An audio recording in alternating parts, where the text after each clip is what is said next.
the #1 source for everything baseball. This is MLB.com Radio.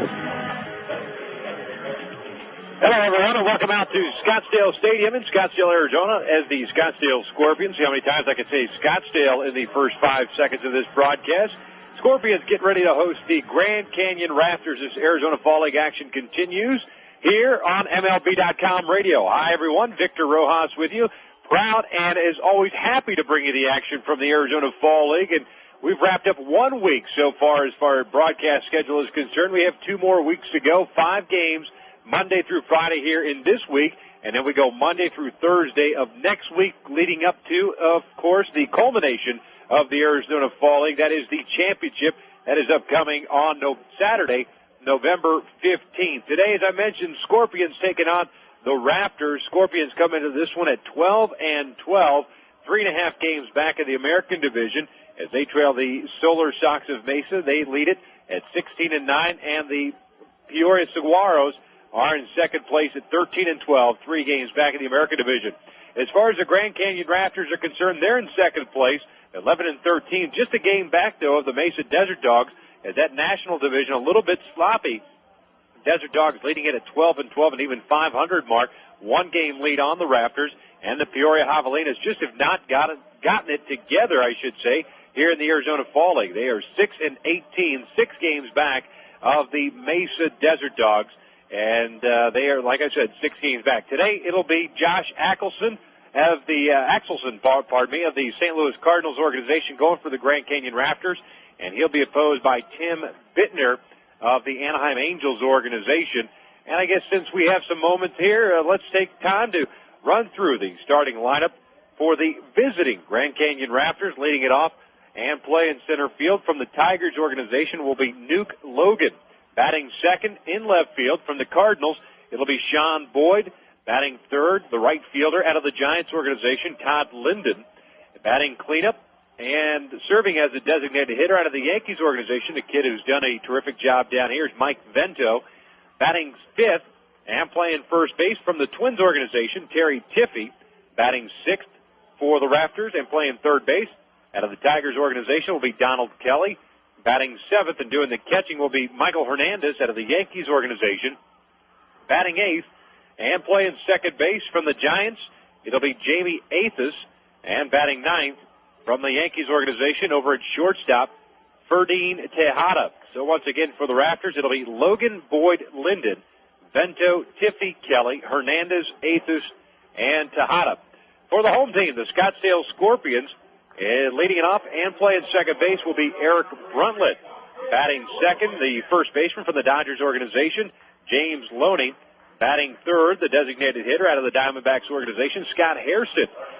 Darnell Stenson will bat cleanup and play right field out of the Reds organization. Batting fifth, Sergio Santos. He'll play shortstop out of the Diamondbacks organization. It'll be Colin Porter batting sixth out of the Astros organization. He'll patrol center field for the Scorpions. Batting seventh and doing the catching will be Chris Snyder, he of the Arizona Diamondbacks organization.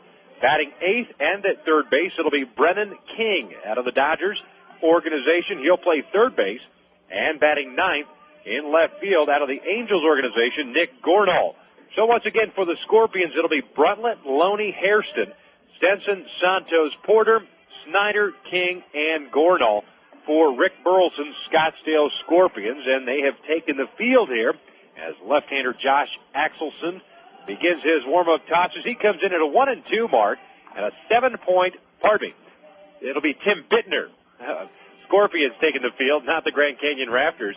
Tim Bittner is 1-0 and a 2.39 earned run average, 9 1/3 innings so far down here in the AFL. 10 hits. He has struck out 6, walked 2, and this is his second start, yet his 6th appearance. Bittner, as I mentioned, out of the Anaheim Angels organization. A big left-hander. Got to see him a little bit last week. And what I believe was his first start of the Arizona Fall League. And he went 3 2/3 against Peoria. Allowed 6 hits, struck out 2, walked 2, and allowed 2 runs. He did hit a batter.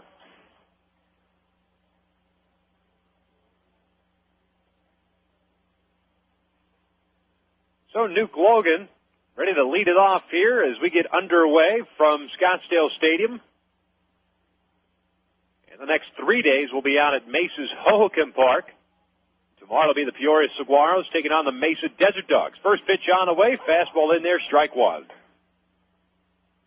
Jeff Burr calls the balls and strikes. It's Dusty Dellinger over at first base, Darren Williams at second, Adam Dowdy over at third base. Our umpiring crew is Logan.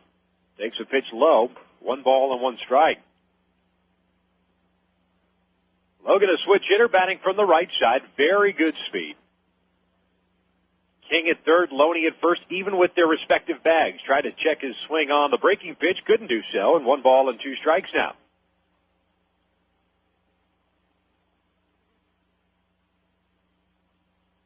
As always here during the Arizona Fall League, a small crowd on hand leading up to that championship Saturday. Logan chops 1 foul, wide of the bag at third. And the count remains 1 ball, 2 strikes. And it's a shame. Tickets are affordable here in the Arizona Fall League, and they are plentiful. Temperatures have dipped a little bit from last week, where we were in the highs of 80, 85, down to 60, 65 degrees. So most of the fans are down in the lower level here at Scottsdale Stadium, making sure that that sunshine is beating down on them. Beating down it is. 2-2 pitch on the way, and that pitch down low. And Bittner has worked the count full to 3 balls and 2 strikes.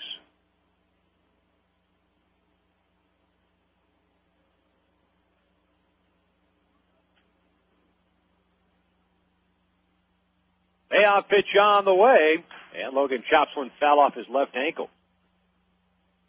So we'll reset and get to do it all over again.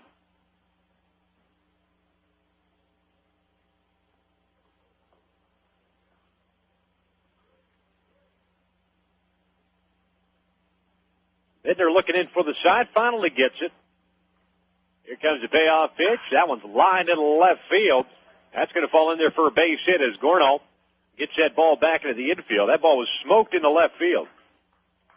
And Logan gets on the board for Grand Canyon. As I mentioned, very good speed on at first base. As Sean Boyd from the Cardinals organization will step in.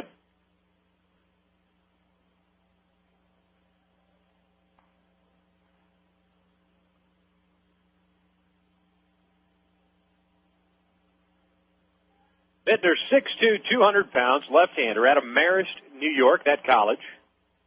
Resides in Wilmington, Delaware now. 10th round selection by the White Sox in 2001. Hot shot to King at third. Over to second for 1. On to first in time for the double play. And just like that, 1 swing of the bat, he races the base runners as Sean Boyd smoked that ball over at third baseman Brennan King. Reached down to his left, threw a bullet on to Bruntlett at second. Bruntlett's relay throw to Loney in time. So 2 outs in the top of the first inning. No score, and Todd Linden will step in.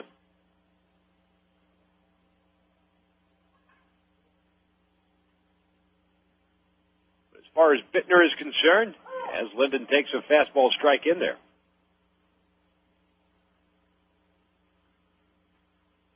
This past season, split time at 3 levels. All A-ball, 3 teams, Kannapolis, Winston, and Rancho Cucamonga. 0-1 off-speed, down low. 1 ball and 1 strike. And Rancho Cucamonga ended up going 5-0 with a .28 earned run average. It's 6 starts, 32 2/3 innings, 18 hits. He struck out 28 and walked 14. A 1-1 pitch to Linden, breaking ball that he bounced out in front of the plate. Caught Schneider right in that chest protector area, and the count in the favor of the hitter, Todd Linden, at 2 balls and a strike. Linden, a switch hitter, batting from the right side. A .333 average down here, 4 home runs, and 14 runs batted in. There's a ground ball to the shortstop, Santos. He's got it, pumps once, on to first in time for the 3rd out. So nothing doing for Grand Canyon here, a base hit, but he's erased on the double play. No runs, no men left on. We head to the bottom of the first inning. No score from Scottsdale. Arizona Fall League action live on MLB.com radio. MLB.com takes you straight from the ballpark to your computer. so don't miss a second of the action. Check out MLB.com, the only place for live baseball online. Get live games with MLB.tv and game day audio. See live stats with MLB.com's unique game day feature. For fans who just can't get enough of the game, MLB.com, the official site for all things baseball, the #1 site for Major League Baseball fans. I was 0 for 11, and it was the year that we got Johnny Mize. He said, I'm going to fix my bat up for you. So I'm up there the first time using the bat, and pitcher threw it high and inside. I duck, I got the ball, hit the bat, line drive, base hit, and I got 199 after that. Relive your fondest memories of Phil Rizzuto and see his Hall of Fame plaque at the Baseball Hall of Fame in Cooperstown, New York. Visit us on the web at baseballhalloffame.org or call 888-HALL-OF-FAME. Hi, this is Victor Rojas from Scottsdale, Arizona. 1 week down in the Arizona Fall League, and the action continues here on MLB.com radio on Monday, November 3rd, as the Grand Canyon Rafters visit the Scottsdale Scorpions at 3 o'clock Eastern Time. So be sure to tune us in right after that Major League Baseball Roundtable, which is a big league show, I might add. I'll be here from Scottsdale Stadium, 3 o'clock Eastern Time. If you have any emails, send them on in to radio@MLB.com as you're listening to Arizona Fall League action live and exclusively on MLB.com radio. What's the deal with Freddie Garcia? Mariner pitching coach Brian Price enlightens us. What really happened with Freddie is his ball started to come up and straighten out up in the zone, and he was giving up a lot of extra base hits and home runs, throwing a lot of breaking balls to try to miss bats and things of that nature. Kind of shortened up his arm circle to get the ball down and added a slider and moved him over on the rubber. Probably the biggest thing is that he did for himself was just became more aggressive. The hottest issues in the game, MLB.com radio. Well, bottom of the first inning we go. Eric Brentlett has just popped out to the shortstop Tejada on the infield grass on the first pitch he saw. So 1 pitch, 1 out in the bottom of the first as James Loney, the first baseman from the Dodgers organization, steps in. Left-handed hitter takes a fastball away for ball 1. That fastball coming from the arm, the right-hander Josh Axelson. 1-2 and a 748 earned run average down here in the Arizona Fall League. And Loney bolts with this one into dead center field, but Logan's got a beat on it. And that's the wrong place to hit it as Logan makes the catch for out number 2. Big ballpark here as we talked about last week. 430 to straightaway center field. So 2 up and 2 down. Scott Harrison, the DH, will step in out of the D-backs organization. Axelson has made 5 starts down here. He's thrown 21 2/3 innings. He's allowed 31 hits, struck out 13, walked 4. Went to Michigan State University and makes his home now in Brooklyn, Michigan. His breaking pitch missed outside. 1 ball and no strikes. Selected by the Cardinals in the 5th round in 2000. Split time between A-ball and Double-A this year. Harrison lines one right to the third baseman, Kelly, a diving stop for the 3rd out. So an easy inning for Axelson here in the first. 3 up and 3 down. We've played 1 no score from Scottsdale, Arizona Fall League action live on MLB.com radio. Right now, fall is in full color at Kohl's. Kohl's has all the brands your family loves, like Nike, Levi's, Dockers, Mudd, Lee, Oshkosh, and many more. Every size, every color, fully stocked. And with Kohl's great sale prices, you can bundle up without spending a bundle. Plus, you'll enjoy Kohl's hassle-free returns, stroller carts, easy checkouts, and storefront parking. So come on in and see what's new for fall at Kohl's. Kohl's. Shop happy, leave happy. Hey, Cardinals fans, STLCardinals.com is the official website for Cardinals information. Don't miss a second of the action. STLCardinals.com is the only place for live baseball action on the net with game day audio. Watch video highlights of every game with postgame.tv. Heading to the ballpark? Buy tickets to any game and buy the latest Cardinal gear online at the shop.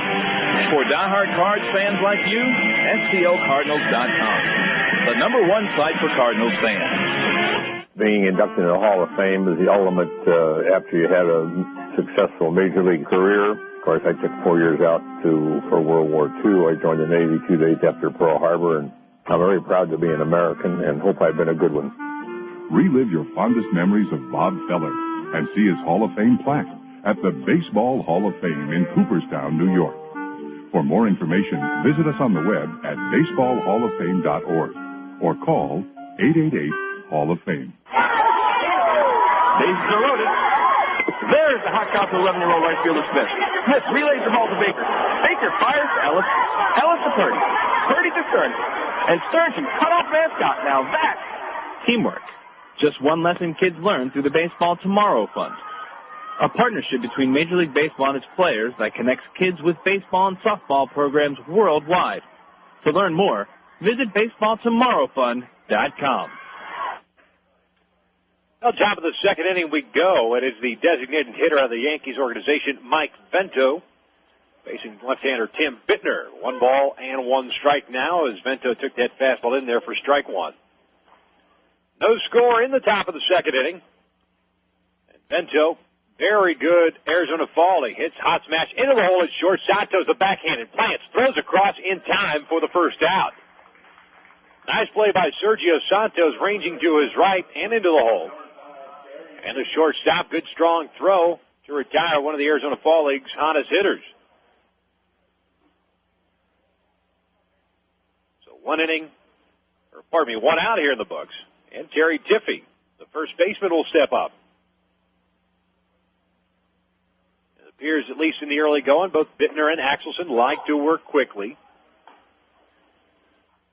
One thing I saw for the better part of last week is that the pitching is slightly behind the hitting in the Arizona Fall League this year. As Tiffey lines one into center field for a 1-out base hit.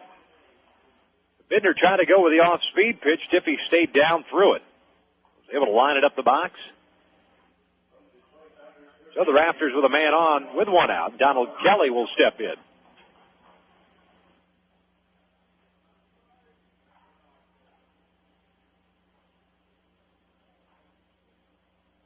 Kelly made a nice defensive stab of Scott Hairston's liner to end the bottom of the first.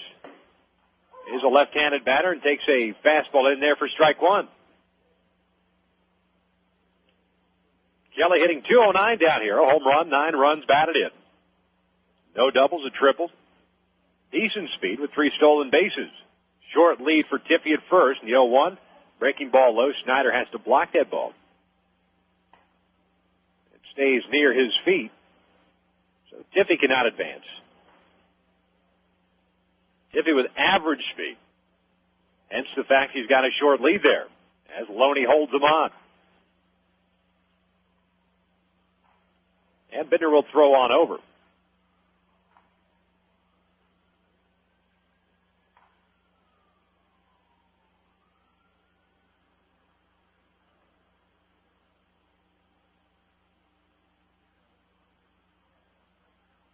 The 1-1 pitch, check swing.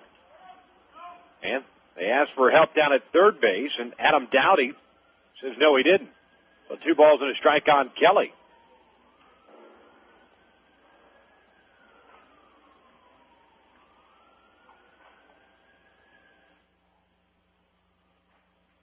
Bittner, the left-hander, comes set, checks the runner, 2-1. That fastball just missed outside. And Bittner's fallen behind it. 3 balls and a strike. 1 out here, top of the second, no score.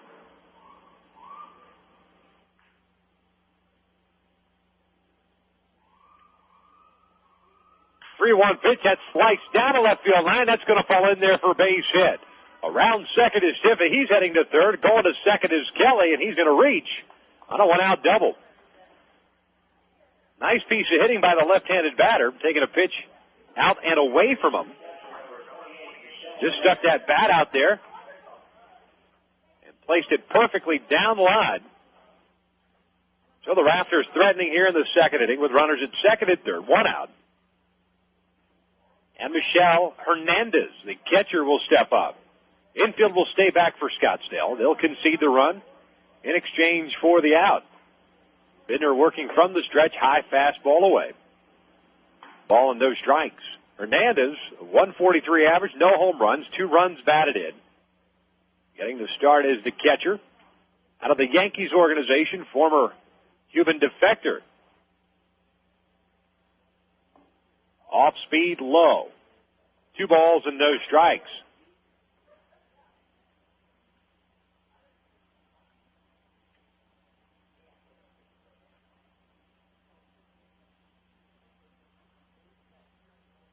Jamie Athos awaits on deck. That pitch missed down low again. 3-0. The first base is open. So Bittner making sure that he doesn't make a mistake here. That would cost him 2 runs. Instead, trying to pitch around Hernandez, set up the double play that could get him out of it. 3-0 on the way. That missed low. Ball 4. Well, first walk issued by Bittner. Loads him up for the Rafters. And that'll bring up the second baseman. The second baseman, Jamie Athos.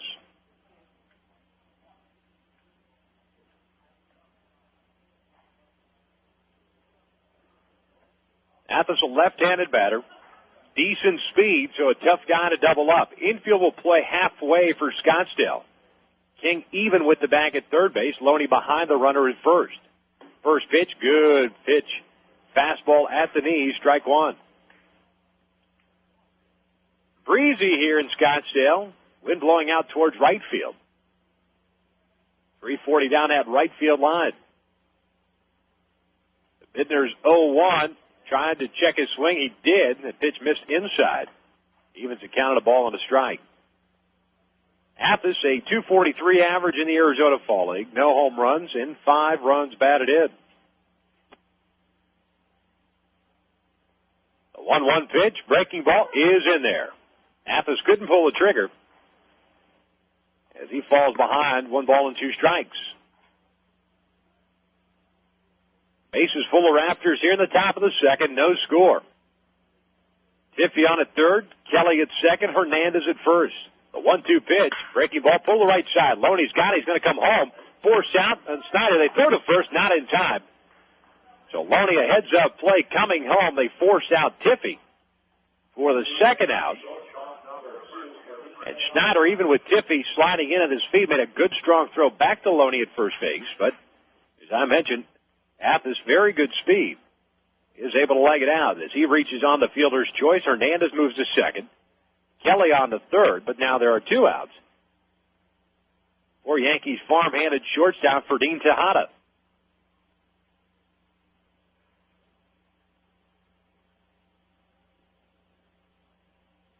Tejada, a right-handed batter. Swings at the first pitch, slaps one of the first baseman, Loney. He's got it. And Bittner's going to get out of trouble. No runs on 2 hits. And the Raptors strand 3 runners. We head to the bottom of the second. No score. You're listening to Arizona Fall League action live on MLB.com radio. This is Andy Pettit of the New York Yankees. It's never easy to stand your ground when facing the best hitters in the game. But with practice, you gain confidence. To teach values that go beyond the diamond, Major League Baseball charities and Boys and Girls Clubs of America have teamed up to bring baseball and softball to kids around the world. Through programs like RBI and Rookie League, boys and girls learn about teamwork, fair play, and respect. Because when kids believe in themselves, amazing things can happen. Get the perfect gift for the baseball fan in your life at MLB Shop on MLB.com. You can purchase jackets, jerseys, caps, and clothes for men, women, and children. Get a snazzy new batting practice jersey or a classic replica jersey of your favorite team. You can even customize your jersey. Best of all, it can all be done online. Plus, the MLB Shop has baseball cards, bobblehead dolls, books, videos, and so much more. All purchases are private and secure, and the MLB Shop accepts all major credit cards. Click on the MLB Shop button at the top right of MLB.com and get that perfect gift today. Hi, this is Victor Rojas from Scottsdale, Arizona. 1 week down in the Arizona Fall League, and the action continues here on MLB.com radio on Monday, November 3rd, as the Grand Canyon Rafters visit the Scottsdale Scorpions at 3 o'clock Eastern Time. So be sure to tune us in right after that Major League Baseball Roundtable, which is a big league show, I might add. I'll be here from Scottsdale Stadium, 3 o'clock Eastern Time. If you have any emails, send them on in to radio@MLB.com as you're listening to Arizona Fall League action live and exclusively on MLB.com radio. Raven, we've got Davis at 1 o'clock. Fight's on. Engaging now. What kind of person can handle an F-16 dueling in a Mach-speed dogfight? Why, a math teacher, of course, when she's in the National Guard and Reserve. Nearly half of today's military are members of the Guard and Reserve, but they can't do it without their employer support. If you're an employer, visit www.esgr.org and learn how to do your part. After all, their response depends on yours. A public service message from ESGR and the Ad Council. Bottom of the second we go. Victor Rojas with you from Scottsdale Stadium. No score as Darnell Stenson steps in and takes a pitch low for ball one. Grand Canyon with a good opportunity to put some runs on the board in their half of the second, loading up the bases with one out. And unable to score as Athens grounded to a fielder's choice and Tejada grounded out to first. And the Rafters ended up stranding three runners as Stenson fouled one down that first base line, and Linden has to go over to retrieve it. Ball and a strike on the left-handed hitter, right fielder out of the Reds organization. 397 average down here. That's good for second in the Arizona Fall League. Takes a pitch low, 2 balls and a strike. Stenson trails only Richard Lewis of the Mesa Solar Sox with a .416 average. Stenson has a home run, 8 runs batted in, 4 doubles. Head of the count at 3-1. The pitch, checked his swing, pitch missed down low. They asked for help. Third base umpire again, Adam Dowdy, says no, he didn't. So Stenson reaches first base runner for the Scottsdale Scorpions. As they went down in order in their half of the first. And first walk issued by Axelson. And that'll bring up the shortstop Sergio Santos from the Diamondbacks organization.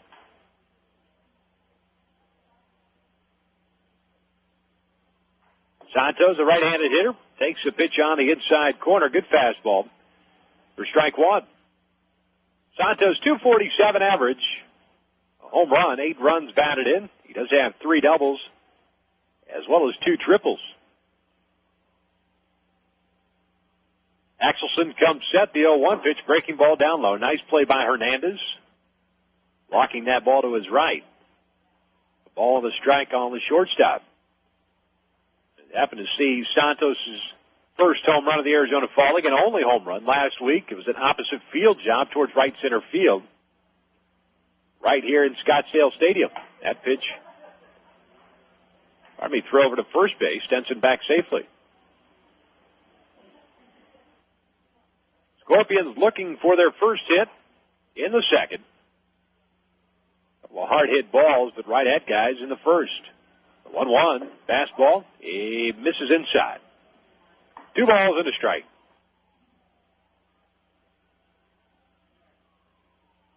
If you have any emails, send them on in to radio@mlb.com, and I'll try my best to answer your questions. Or if you have America Online Instant Messaging, MLB Radio Live is our screen name. Santos pops one up deep to left center field. Logan's still going back, reaches up, makes the grab up against the wall. Stenson around second. He's got to touch the bag, head back to first. The relay throw gets away from the shortstop Tejada, and that'll allow Stenson to get back to the bag at first base. A spectacular play by Nuke Logan in center field on a dead sprint, leaping up towards the wall. Robbed Santos of extra bases. Stenson had already rounded second base, was between second and third, and had to retrace his footsteps.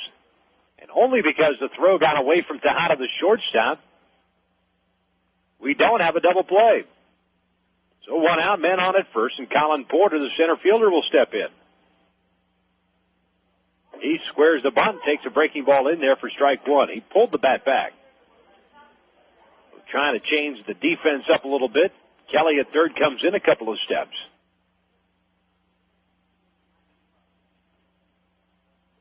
Porter out of the Houston Astros organization, .286 average, a home run, 6 runs batted in, off speed, fouled back. No balls and 2 strikes.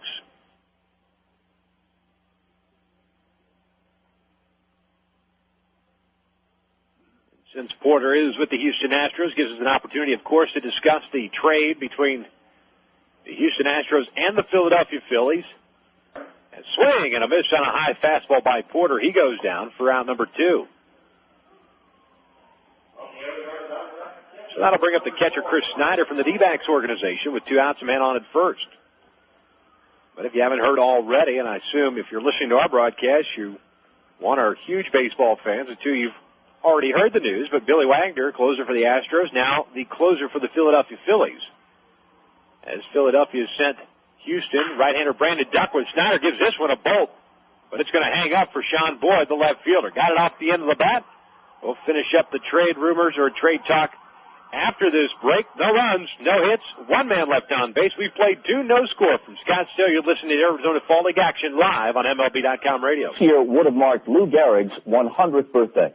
The legendary Iron Horse of baseball gave his heart and soul to America's favorite pastime, but he gave his life and name to the fatal disease, ALS, now best known as Lou Gehrig's disease. You can help strike out ALS. Call the ALS Association at 1-800-782-4747 or log on to alsa.org.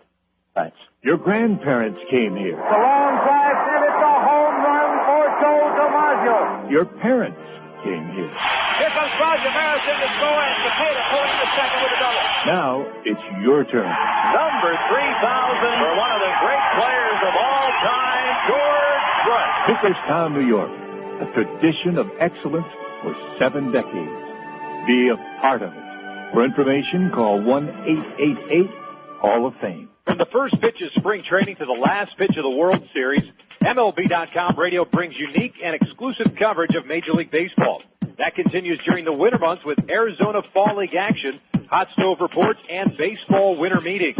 In November, check out live and exclusive play-by-play of Arizona Fall League action with the hottest prospects in baseball. December means baseball's winter meetings live from New Orleans as we bring you conversations with the managers and team officials from every ball club. Get the latest news with free agent signings and off-season moves on the Hot Stove Shows, and get updates on Winter League and the news from the minor leagues on the Baseball America Hour. Number 1 baseball source all year long. This is MLB.com radio.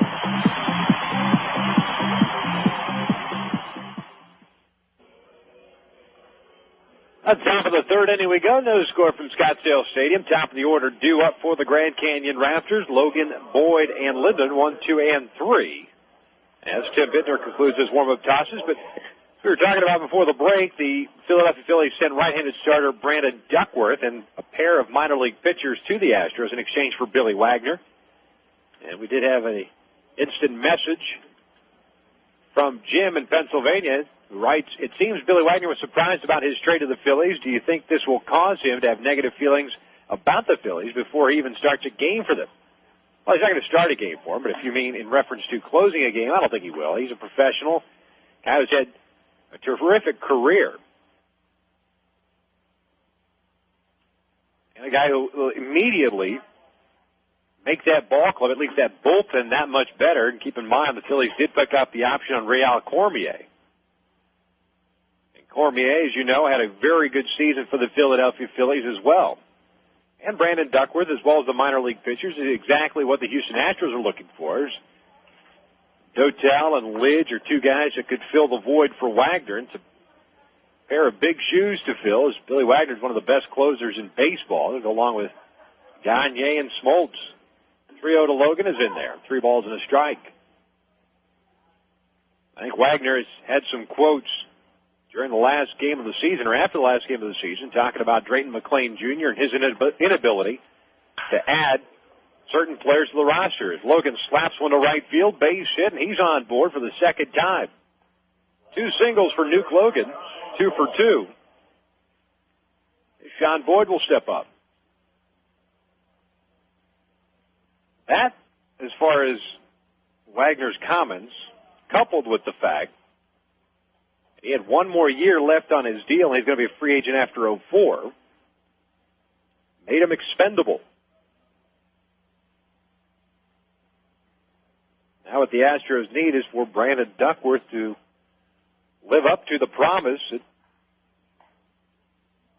has built him up so far, coming up through the Phillies organization. Just the tip of the iceberg, though. As far as the hot stove, so stick around to MLB.com radio throughout the offseason. There goes Logan on the pitch, pitched outside, the throw down by Snyder. Not in time, and Logan has his 3rd stolen base of the Arizona Fall League. Good pitch to run on, good pitch to handle as far as Snyder's concerned. A fastball up and away from Sean Boyd. Has a 1-ball, no strike count.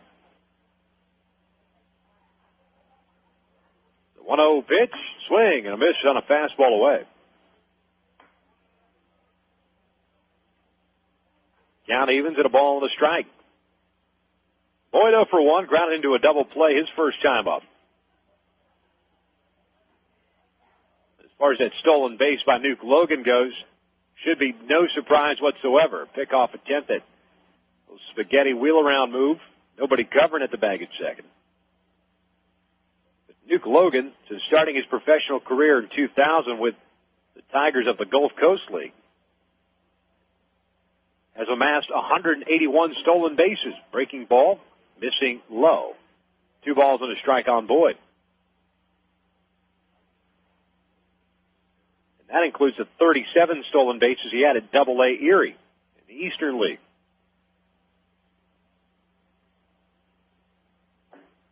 Pitch missed outside, 3 balls and a strike. Rafters loaded the bases in their half of the second. With 1 out, unable to score. They've got their leadoff man on board now. First base open, 3 ball, 1 strike count on Boyd. The pitch missing down and away. Ball 4. That's the second walk issued by Tim Bittner. Puts runners at first and second with nobody out. And a pretty good hitter in Todd Linden stepping up.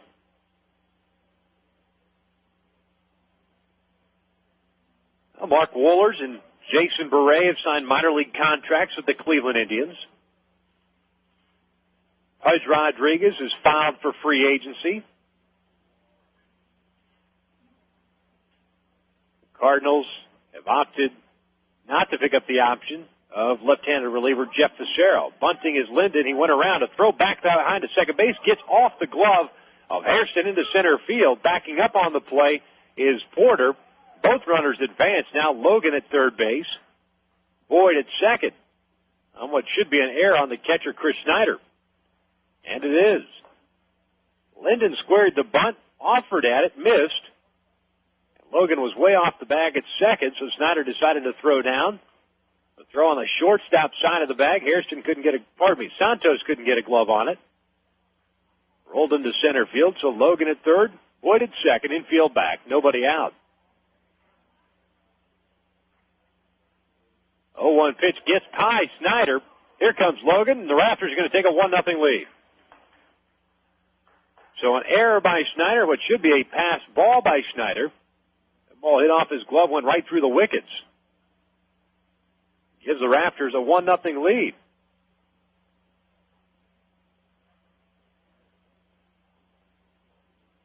Boyd moves to third base. Still nobody out. A 1 ball, 1 strike count on Linden.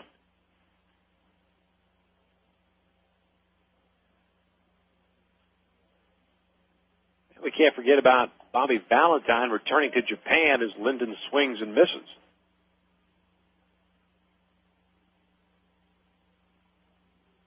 Valentine signed a 3-year deal with the Lotte Marines.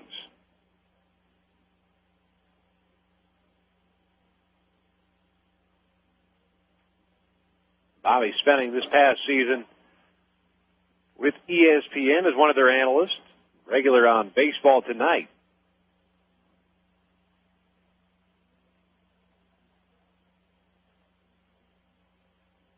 With a chance to manage, albeit not in the big leagues, but in Japan again. Second stint for him as Linden pops one over right side, and it's going to fall in front of Stinson. Boyd will come across the score to give the Rafters a 2-0 lead. Linden on board with his first hit of the afternoon. He picks up his 15th run batted in down here in the desert. And Bittner struggling to get ahead and stay ahead. And that'll bring out a visit by Scorpions pitching coach Mike Butcher.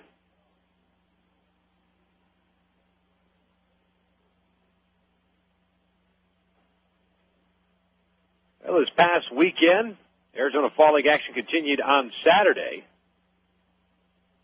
As Ryan Domet of the Pittsburgh Pirates had a 1-out RBI double, driving in Ryan Thurlott in the bottom of the 6th inning, as that was the deciding run. Desert Dogs defeating the Scorpions 4-3 in Mesa. Domet, Thurlock combined to go 3 for 6 in the game, 3 RBIs, 2 runs scored. With the win, the Desert Dogs extend their lead in the National Division, but to 2 games over the second-place Rafters, who lost on Saturday. First pitch to Mike Vento is in there, strike 1. Jason Du Bois of the Cubs hit his league-leading 8th home run of the season, the top of the 9th. It broke a 7-7 tie to defeat the Solar Sox.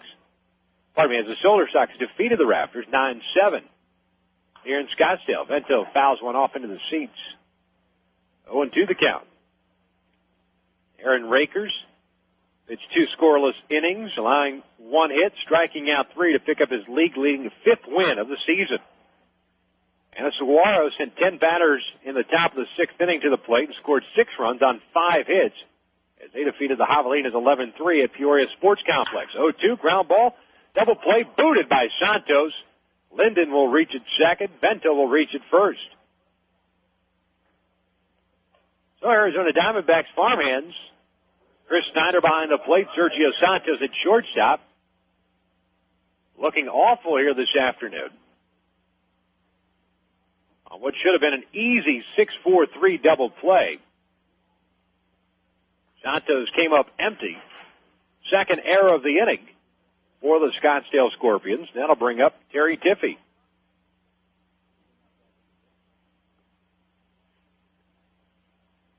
Tiffey chops one towards third, just wide of the bag, foul. No balls and a strike.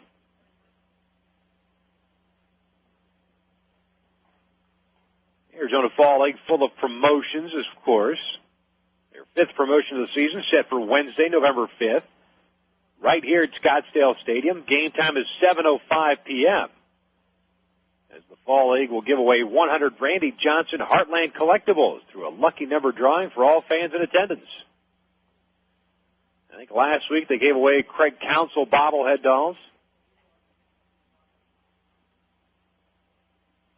Trying to drum up some business. The 0-1 to Tiffey, breaking ball in there. No balls and 2 strikes. 2 runs in here for the Rafters. Top of the 3rd. They lead it 2-0.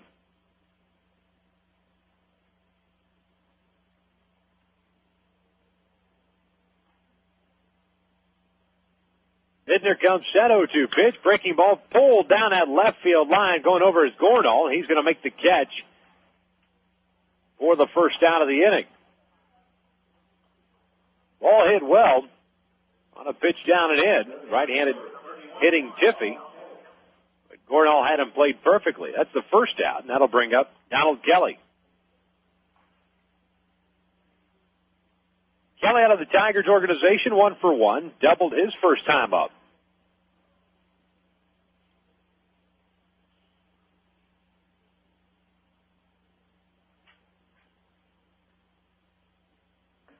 Left-handed batter takes a pitch inside, ball 1. Kelly, who makes his home in Pittsburgh, Pennsylvania, selected by the Tigers in the 8th round in 2001. Split time between A-ball Lakeland, Double-A Erie. A .293 career minor league average. Chops one to the right side. Could be 2. Front led to Santos for 1 on to first, not in time. And they'll have runners at the corners with 2 outs. The chopper that took the second baseman Bruntlett to his left was not hit that hard. Kelly, decent speed, able to leg it out as he reaches on the fielder's choice. Linden ends up at third base. As Michel Hernandez, the catcher, will step in. Trying to add to the Rafters' lead, 2-0 here in the 3rd. 5 hits in this ballgame for the Rafters, none for the Scorpions. First pitch to Hernandez, fastball away, ball 1.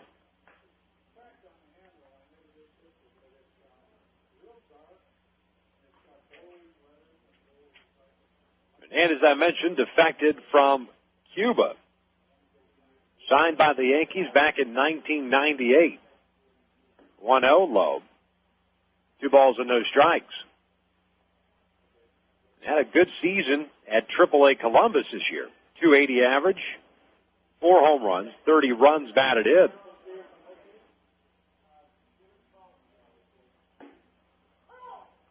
That pitch got the corner, 2-1.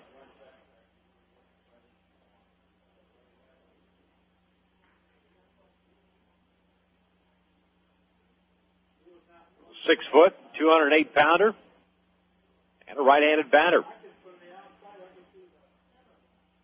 2-1 pitch from Bittner, down low. 3 balls and a strike. And that has been the case for the better part of the Arizona Fall League as far as the pitching staffs are concerned. You take away from Team USA from the mix. Team USA went 9-3 here, and a team ERA of 3.23. The 3-1 is in there. Full count, 2 out. That'll get Kelly off with the pitch. Mesa Desert Dogs lead the Arizona Fall League in team ERA with a 4.65. Scorpions are second with a 4.89, and everybody else with an ERA over 5. Payoff pitch, fastball low, ball 4. Third walk issued by Bittner in this ball game. No strikeouts for him. He's got the bases loaded again. And Jamie Athis will step up.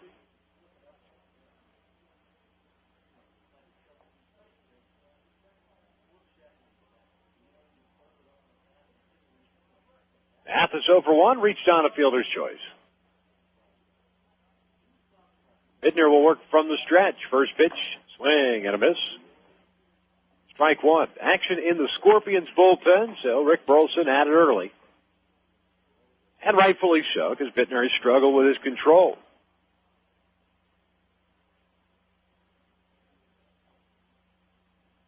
Trying to get out of it here in the third inning without further damage.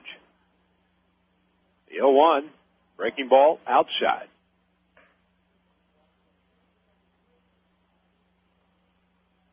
One ball and one strike. There is a 4 o'clock Eastern Time press conference scheduled in Chicago. White Sox expected to announce Ozzie Guillen as their next manager. Athens fouls one off the home plate area. 1 ball and 2 strikes now in the Giants farmhand. So, reports out of Chicago, it is going to be Ozzie Guillen, who's had a, whirlwind couple of weeks. Third base coach for the Florida Marlins. 1-2, breaking ball, comebacker right to Bittner. He snags it, throws on the first for out number 3. But not before the Rafters put 2 runs on the board on 2 hits, 2 errors. And 3 men left on base. We head to the bottom of the third, 2-0 Grand Canyon. You're listening to Arizona Fall League action live on MLB.com radio. MLB.com radio heats up even as the weather cools down. Join Diamondbacks broadcaster and MLB.com radio contributor Victor Rojas as we bring you Arizona Fall League action. Just because the World Series is over doesn't mean the play stops. Check out some of the best the minor leagues has to offer with prospects like Delman Young, J.D. Durbin, and J.R. House, just steps away from the big time. Victor Rojas in Arizona Fall League action. It's MLB.com radio heating up on the road to the 2004 season. And don't worry, it's a dry heat. You love the game. You love your team. And you love your friends and family. So to get home safely, you hand off your keys to a sober, designated driver. America's all-star team of sports leagues, stadium service partners, brewers, broadcasters, and traffic safety experts thanks the sober, designated drivers who make sure you buckle up and get you home safely. Victor Rojas has done it all. He's played minor league baseball, worked the bullpen as a catcher with the Florida Marlins. He was the general manager of a minor league team that won a championship, and now he works as part of the broadcast team for the Arizona Diamondbacks. Yet with all of that, Victor still finds time to fill us with many baseball tidbits. Since you're all fired up, Ricky's a pretty quotable guy. Yeah. Just ask him. I don't want to be one of those great players who never made it to the series. He played in 3 World Series. Well, I'm not one of them, so that's 49% right there on Ken Caminiti's claim that at least 50% of the big leaguers use steroids. Wait, it gets better. Steve Finley was Henderson's teammate in San Diego. The tale has them boarding a bus when Finley told Henderson, sit anywhere you want, you've got tenure. To which Henderson said, 10 years? What are you talking about? Ricky got 16, 17 years.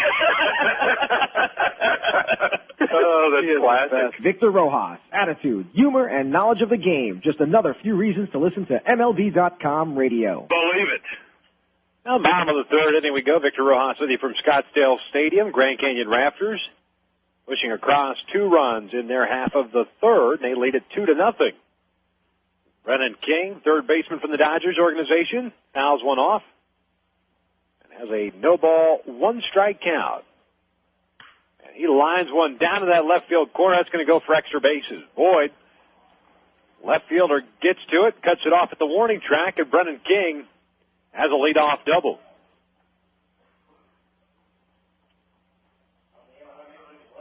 For King, that's his 4th double in the Arizona Fall League.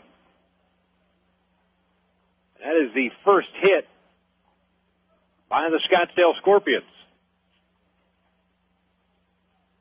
Josh Axelson has pitched well through the first 2 frames. And Nick Gornall from the Anaheim Angels steps up. Man in scoring position. And takes a breaking ball low for ball 1.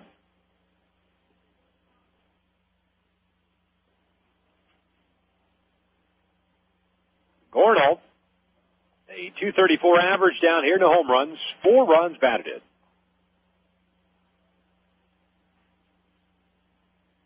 One of many prospects sent down by the Anaheim Angels. 1-0 low. 2 balls and no strikes. And the left fielder out of Springfield, Massachusetts, 19th round selection in 2001. Went to UMass. Split time between Rancho Cucamonga A-ball and Arkansas AA. 2-0, a fastball missed low. 3 balls and no strikes. And had a good all-around season. Hit .321 with 14 jacks, 72 RBIs at A-ball, and got promoted. And 29 games at AA, hit .345 with 2 home runs, 19 runs batted in, swinging 3-0, and he fouls one off his ankle. 3 balls and a strike as Gornall tries to walk that thing off. Not a real stocky guy, 6'3", 200 pounds.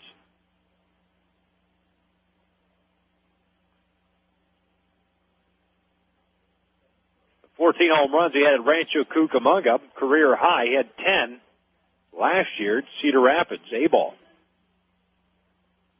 3-1 pitch on the way, and he slices one into the seats along the right field side.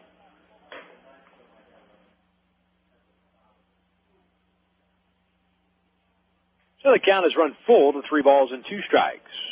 Casey Kochman, another Angels prospect, done. He's gone home. Hamstring injury. That happened last week. Payoff pitch on the way. Jam job. Slow roller off the glove of Axelson to the second baseman. Athis throws on the first to retire Gornall for the first out. King moved to third on the play. So 1-4-3. To retire Gornall. And Athis had a range a long way to his right. I was able to throw out the outfielder. And with 1 out, top of the order, stepping in for Scottsdale, Eric Bruntlett, the second baseman, will step up.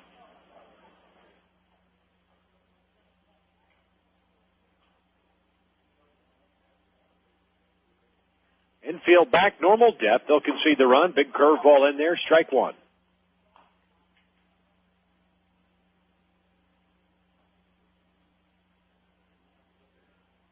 Bruntlett 0 for 1, popped out to short in his first at-bat. The 0-1 pitch, fouls one back to the screen. And Axelson quickly added, no balls and 2 strikes.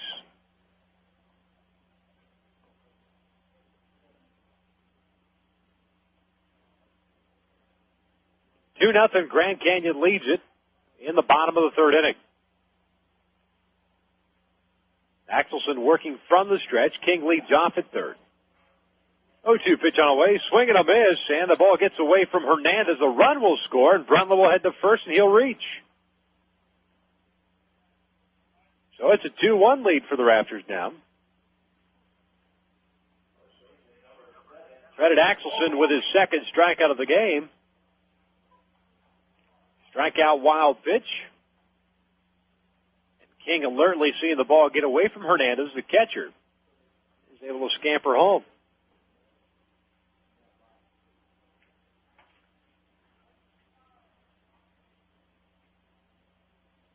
A one-out man on at first. James Loney, the batter. Throw over to first base, and Bruntlett back safely.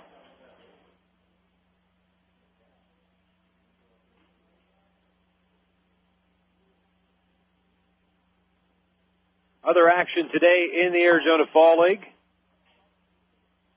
Peoria Javelinas travel to Mesa to face the Solar Stocks. And the Mesa Desert Dogs travel to Peoria to take on the Saguaros. All games today, and most every day except Wednesday nights at 1:05 p.m. That is Mountain Time, 3 o'clock Eastern. Ball and a strike on Loney. Every team down here, 36 games is what they play. That's the entire schedule. And the winners of the two divisions meet in the one-game championship November 15th here at Scottsdale Stadium. Well, two guys that started off the game working quickly have all of a sudden hit a snail's pace. That typically happens when you don't throw strikes. 1-1 pitch, all speed low. 2 balls and 1 strike.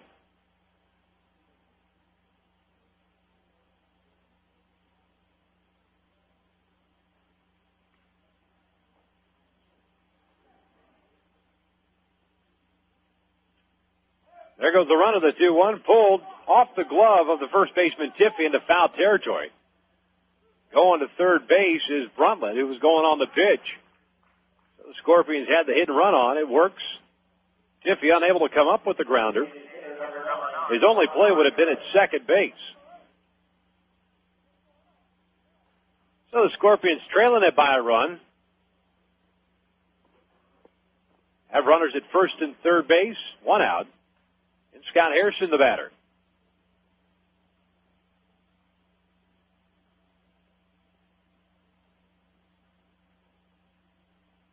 Credit Loney with a base hit, his first on the afternoon. First pitch to Harrison, curveball, catches the corner, strike 1. Harrison smoked one his first at-bat, but right to the third baseman, Kelly. The kid who's got an opportunity, outside opportunity, of making an impact at the big league level next year. For the Arizona Diamondbacks, hitting .373 down here. The 0-1, there's a ground ball to the shortstop Tejada. Over to eighth is for 1 on to first. In time for the inning-ending double play. But Scorpions push across 1 run on 2 hits. They do strand a runner. We've played 3. It's 2-1 Rafters. You're listening to Arizona Fall League action live on MLB.com radio. Right now, fall is in full color at Kohl's. Kohl's has all the brands your family loves, like Nike, Levi's, Dockers, Mudd, Lee, Oshkosh, and many more. Every size, every color, fully stocked. And with Kohl's great sale prices, you can bundle up without spending a bundle. Plus, you'll enjoy Kohl's hassle-free returns, stroller carts, easy checkouts, and storefront parking. So come on in and see what's new for fall at Kohl's. Kohl's. Shop happy, leave happy. Hey, Cardinals fans, STLCardinals.com is the official website for Cardinals information. Don't miss a second of the action. STLCardinals.com is the only place for live baseball action on the net with game day audio. Watch video highlights of every game with postgame.tv. Heading to the ballpark? Buy tickets to any game and buy the latest Cardinal gear online at the shop. For diehard Cards fans like you, STLCardinals.com, the #1 site for Cardinals fans. Being inducted into the Hall of Fame is the ultimate after you had a successful major league career. Of course, I took 4 years out for World War II. I joined the Navy 2 days after Pearl Harbor, and I'm very proud to be an American and hope I've been a good one. Relive your fondest memories of Bob Feller and see his Hall of Fame plaque at the Baseball Hall of Fame in Cooperstown, New York. For more information, visit us on the web at baseballhalloffame.org or call 888-HALL of Fame. Bases are loaded. There's the hot count to 11-year-old right fielder Smith. Smith relays the ball to Baker. Baker Baker fires to Ellis. Ellis to Purdy. Purdy to Stearns. And Stearns can cut off mascot. Now that's Teamwork. Just one lesson kids learn through the Baseball Tomorrow Fund. A partnership between Major League Baseball and its players that connects kids with baseball and softball programs worldwide. To learn more, visit baseballtomorrowfund.com. At top of the fourth inning we go. 2-1 Rafters lead it. 2 runs, 5 hits, and no errors for the Grand Canyon Rafters. 1 run on 2 hits, 2 errors for the Scottsdale Scorpions. Pitching change for Scottsdale. And it's Nathan Bland, or Nate Bland as he's otherwise known, comes in relief of Tim Bittner. Bland, a left-hander out of the Houston Astros organization, 0-1. It looks like a 5.32 earned run average. And if it's lower, I apologize. As we're joined in the booth by Henry Bonilla of the Minnesota Twins organization, ground ball by Tejada, the third baseman, 1 out. And Henry, one thing I was talking about, first of all, welcome. And secondly, one of the things I was talking about early on, and we talked about it a little bit last week, doesn't seem like the pitching is up to par as far as Arizona Fall League standards. And I don't know if Team USA has a lot to do with that, or if a lot of teams opted to go with younger guys down here. But it looks as if, and you tell me because you're a pitcher, it looks like the hitting is slightly ahead of the pitching in the Arizona Fall League. Is that a true assessment? Yeah, well, first of all, thanks for having me on the show. No problem. Yeah, man, these guys down here are raking. I think a big thing, I know Team USA took probably 2 of our big horses with Crane and Durbin, and they're real good. So I'd say it's probably, I mean, I think a lot of the pitchers went with Team USA and a lot of hitters stayed here. But, I mean, Team USA has a lot of good hitters, too, so it could be said for both. Sure. Now, as far as you're concerned, I mean, you've had an interesting kind of route to the minor league. I mean, you're from El Salvador, correct? Yeah, I was born there. Born in El Salvador, and then you ended up at Tulane University. Now, I went to college in the States, and I understand recruiting policies change from university to university, but that's some pretty good pull, getting guys from El Salvador to go to Tulane. Well, I came here when I was 4, so I was young, and I've been up here, I grew up in Reno. I went to a junior college in California, and I went to the All-Star game for the junior college, and a lot of teams were there, and I actually didn't even know where Tulane was. I thought it was Tulsa in Oklahoma. I got it mixed up. So when I was heard about it, I was like, I don't want to go to Oklahoma. And they told me it was, and I took a trip down there, and I fell in love with it. Sure. I mean, a pretty good program as well. It almost seems like nowadays it doesn't really matter where you play collegiately, whether it's at a JUCO or at a 4-year university. Pretty much spread out throughout the country. It's pretty good baseball anywhere. Right. I mean, there's pretty good chunks of baseball everywhere. There's in California, Texas, in the South. That's where most of the baseball is. But I mean, if you're good, you're gonna get noticed wherever you play. Sure. Are you having fun down here? I love it down here, man. It's a blast. It's starting to cool down, so it's nice. It was hot, real hot for a while, but sure. It's nice now. Yeah, I mean, it's not. Yeah, I mean, it's a little bit different than the Northeast where they're getting that cold. Although they have about 70-degree weather back in New York today, so that's not. I mean, it was. I got up to New Britain in May, and it was like snowing. So yeah, this is fine. I'm happy with this. No question about it. So, as far as the Twins organization is concerned, they told you exactly where you're going to be next year and what you have to work on going into spring training next year. You know what? They don't. They never let us know what we're going to do. Hopefully, I'll be in AAA. Hopefully, I get on the roster. That's what That's what everybody's shooting for down here is the 40-man. But I don't know. I'm just trying to put in my innings, put in my work, and hopefully things will work out. Do you think that stuff bodes well for you when you see when you go into an off season like this, all the non-tenders, all the 6-year free agents, all the options that are just being declined right now? It's flooding the market a little bit. Does that help a young player like yourself? I think definitely, especially with the Twins, a small market club. They're not going to go out and get. They're not going to go out and pick up Ramirez's contract. They're not going to pick up those big free agent guys. And, I mean, we have a couple free agents that aren't big-time guys, but we're, hoping we get back. So it just makes room for us, and we can get a chance up there. Sure. As far as the hitters are concerned, the guys that you've seen outside of Team USA, and I think, by the way, didn't Team USA win the first-round game, or their first game? Yeah, 7-0. That's a pretty good way to get underway as far as the qualifying tournament goes. But the hitters that you've seen so far down here, tell us some that just stick out to you as far as you're concerned, the guys that can flat out just hit down here. Golly, there's so many guys. A lot of patient hitters here. Not a lot of guys jumping out the balls. Who's he got that stood out? Upton, I've only seen him play like 2 or 3 times. He's got a real good bat. He can play. kid Dubois. From the Cubs. God, that guy's a monster. He hit his 8th home run on Saturday. Yeah. Oh. A little broken bat flare by Boyd into right field. Stenson's going to get it. That's going to be the second out. Sorry. Yeah. That guy can hit. The guy House from the Pirates, the catcher, he swings the bat really well. It just seems like every guy can get to the barrel to the ball consistently here. You know, it's not like a broken bat right there, but it's a lot of guys can get to the barrel to the bat. Barrel to the ball consistently, and I guess probably why they're here. Sure. As far as you're concerned, in that regard, this is probably a pretty good test for you. Then, I mean, you split time between A-ball and Double-A this year. Most of the guys here are about Double-A. There are some A-ball players and deep draft picks, but I mean, when you have so many number 1 draft picks, actually top 5 draft picks in this league, it's a pretty good indication as far as your talent level. Right. You know, a lot of guys get sent here because they had a good summer and want to keep it going to the fall and.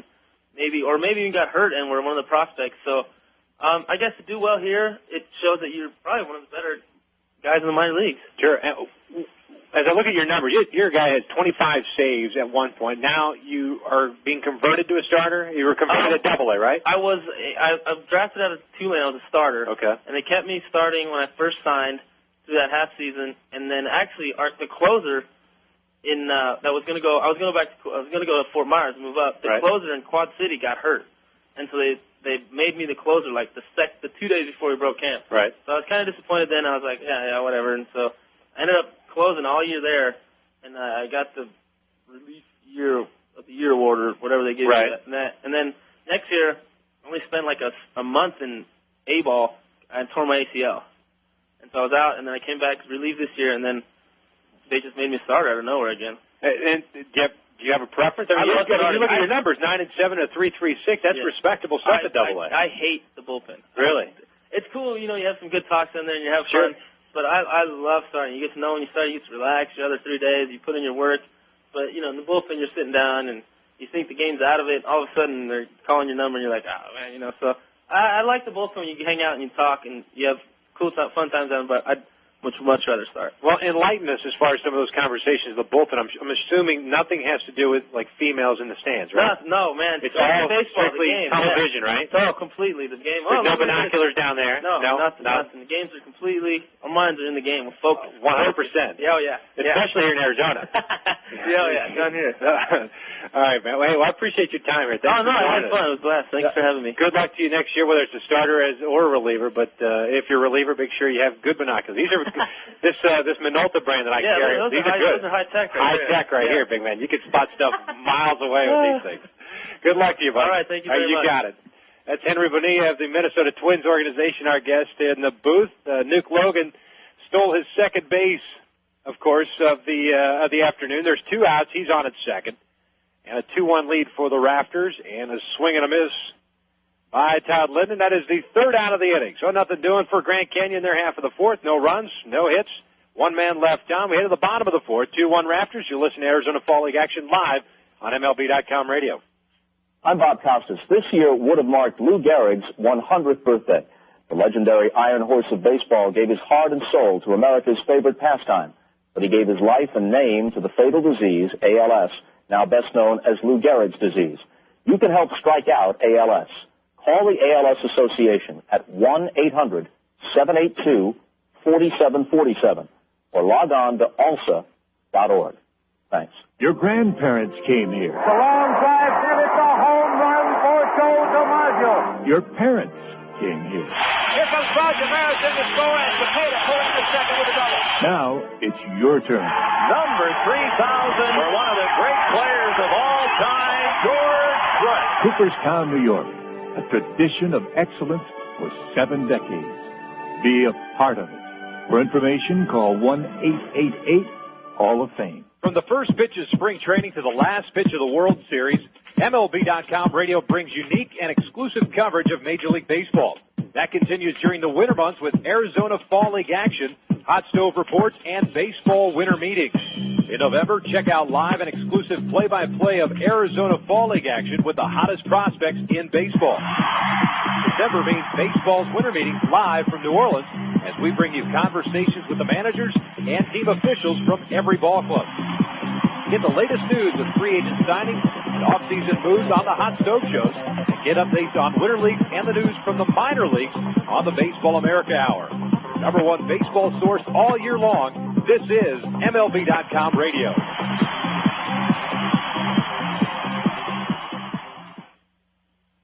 Bottom of the fourth inning we go as Darnell Stenson slaps one to the left side and into left field for a leadoff base hit. Second time he has reached in this ball game. He is 1 for 1, walked back in the second, and continues his hot hitting. Came in hitting .397, good for second in the Arizona Fall League. And we'll see that average rise a little bit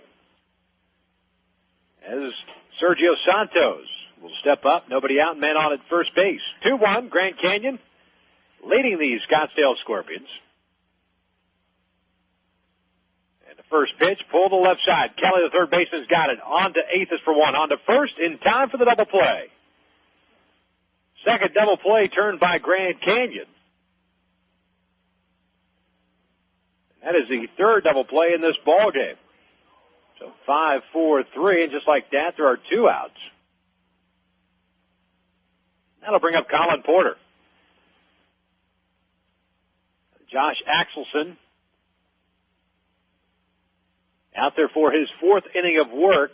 Tim Bittner of the Angels got the start for Scottsdale. 3 innings, 5 hits, no strikeouts, 3 walks, 2 runs.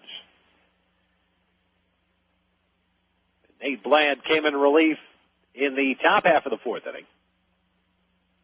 Struck out a batter, walked a batter.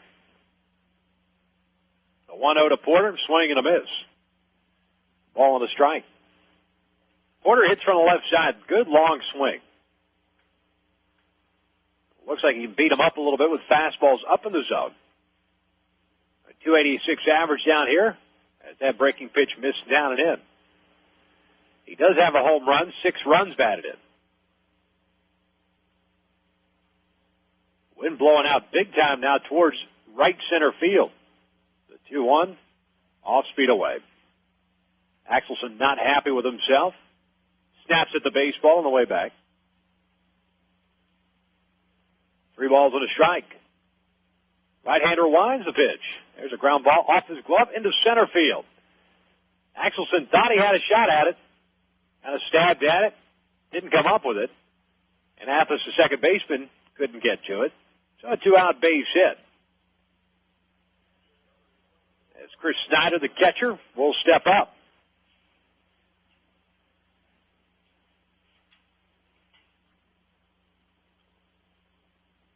Snyder 0 for 1, flew out to left field in his first at-bat. Has a throwing error and a pass ball in this game. Second round pick in 2002 for the Diamondbacks. Out of Houston, Texas, went to the University of Houston. There goes the runner. Hernandez has struggles with the baseball. No throw was made, and Porter gets his 3rd stolen base in the Arizona Fall League. So the tying run on its second, pitched, missed upstairs. Ball and a strike, ball and no strikes to Snyder. Snyder had .314 average at Lancaster this past season. 10 home runs, 53 runs batted in. 1-0, checked his swing off his ankle. Rolls out in front of the home plate area. But home plate umpire Jeff Burr quickly making the call. Ball and a strike. After Snyder hit that .314 with the 10 home runs, 53 runs batted in, he was promoted to Double-A El Paso in the Texas League. 53 games, hit .202. He had 14 doubles, no triples, 4 home runs, 26 runs batted in. 1-1, curveball in the dirt, nice play by Hernandez. Porter cannot advance. 2-1 the count. As Brennan King awaits on deck.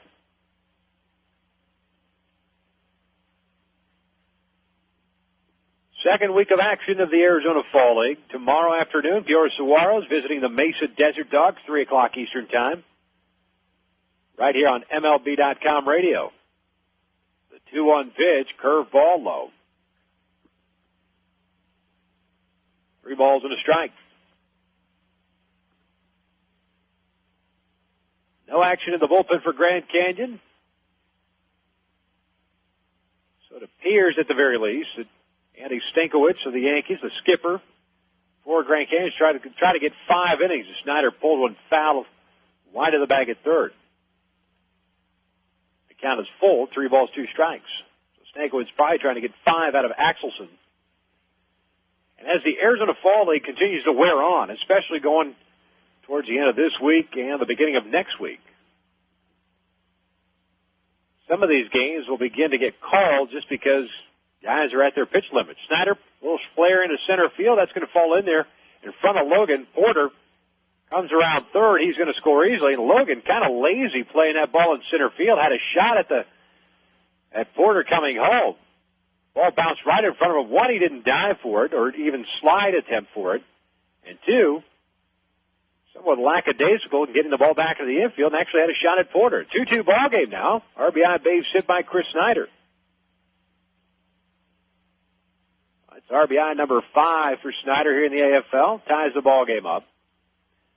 As Brendan King takes a pitch outside for ball 1.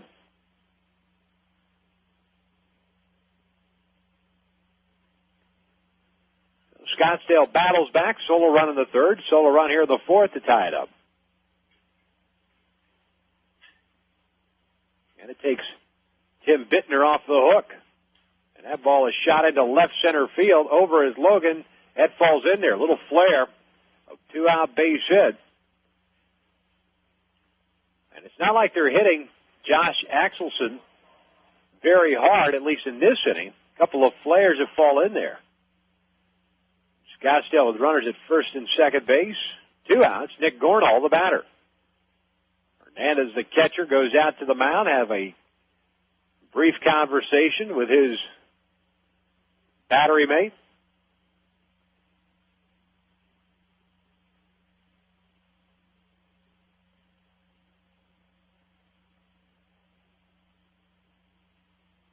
And now Hernandez back behind the home plate area. Gornall 0 for 1, grounded out in his first AB. Breaking ball, missing down and away. 1 ball and no strikes.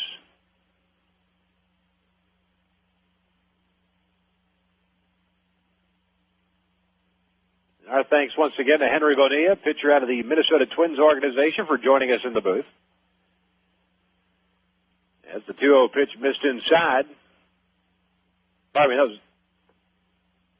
Yep, 2-0 pitch missed inside. 3 balls and no strikes.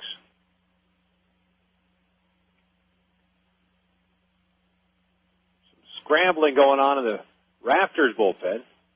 And Gornall pops it up. Shallow center field. Logan coming on. Still coming on. Shades his eyes.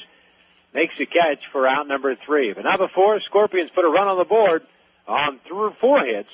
2 men left on base. We've played 4 innings. 2-2 ball game here as you're listening to Arizona Fall League action live on MLB.com radio. I'm Derek Jeter. When I was growing up, my parents and I would go to the schoolyard every weekend and play ball. They teach me how if I practiced and didn't give up, my swing could get better. And if I got in front of the ball and wasn't afraid, I could stop it. But there weren't any shortcuts to becoming a better player. But if I believed in myself, I could do it. Funny, all that time, I thought they were teaching me how to play baseball. Helping your kids find a dream can help keep them off drugs. This message brought to you by Partnership for Drug-Free America. Visit us at drugfreeamerica.org. Avoid going into spring training wondering where the free agents have landed and what your team looks like heading into the 2004 season. Let MLB.com radio keep you informed with our Hot Stove Report. Mainstays Seth Everett, Billy Sample, and Jonathan Mayo bring you the most up-to-date information while they chat with general managers, scouts, and those inside. Just because the World Series is over doesn't mean we stop thinking baseball. The Hot Stove Report, found only at MLB.com radio. Hi, this is Tommy Lasorda. I want to take this opportunity to congratulate my good friend Ben Platt for the great interviews he does on MLB.com radio. Well, thank you, Tommy. You know, I try to interview everyone in baseball, from Hall of Famers like you to the new stars just coming on the scene, every morning on the Baseball Breakfast with Billy Sample and Jonathan Mayo, and afternoons on deck with Seth Everett and Victor Rojas. Hey, Ben, one thing I don't get is, what's this Benny P stuff? Tommy, it's just a radio nickname they gave me back in the station. Benny P. this, Benny P. that. You weren't Benny P. 10 years ago when you started out covering the Dodgers. I'm one of the few guys that knew you when you were poor. Man, I thought you were going to soil yourself every time you did an interview with me. Man, last year he accused me of starting the Kingman interview, now this. The Benny P. interviews, exclusively on MLB.com radio. Benny P., what a joke. Well, top of the fifth inning we go. 2 strikes. 2-2 ball game, I should say. Stir crazy, I am turning at Scottsdale Stadium as Nate Bland delivers a breaking ball high for ball 1 to lead off the fifth inning. Mike Vento, the DH from the Yankees organization, takes ball 2 inside, 2-0. Vento is 0 for 2, has reached down an error, and he's grounded out. Right-handed hitter. Takes a 2-0 pitch right down the pipe. 2 balls and a strike. Vento came in hitting .338, ninth in the Arizona Fall League. Third in RBIs with 19. That pitch missed outside, 3 balls and a strike. 26 hits. That is tied for fourth. The 8 doubles, tied for second. The .649 slugging percentage is fourth. Having a good AFL. Lines went into left field, but too much topspin as Gornall, the left fielder, makes the catch for the first out. That ball was smoked into left field, but 1 batter up, 1 batter down. Terry Tiffey will be the batter with 1 out, nobody on. Nate Bland came in relief in the fourth of Tim Bittner, the starter. And Bland, 28 years of age, he'll be 29 in December. One of the older prospects down here in the Arizona Fall League as Tiffey fouls one off. Out of Birmingham, Alabama. Interesting career, to say the least. Drafted by the Dodgers in the 4th round back in 1993.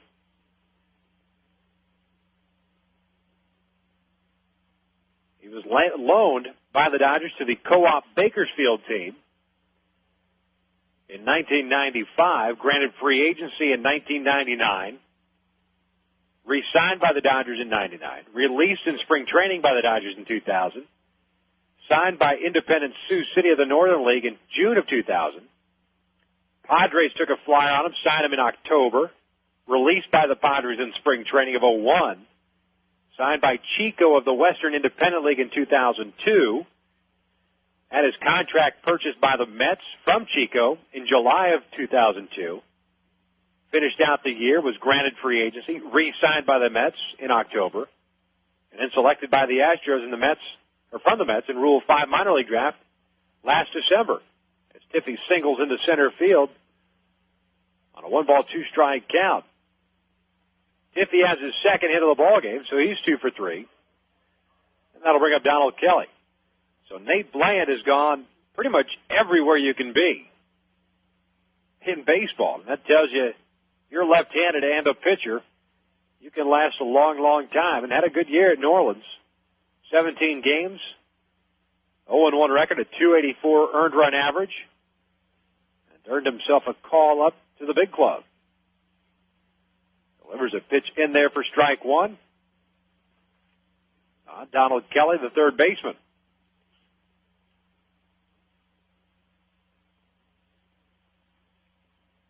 0-1 pitch, curveball, caught the inside corner. No balls and 2 strikes. Over his career, Nate Bland, a 40-4 mark and a 3.81 earned run average, all in the minor leagues.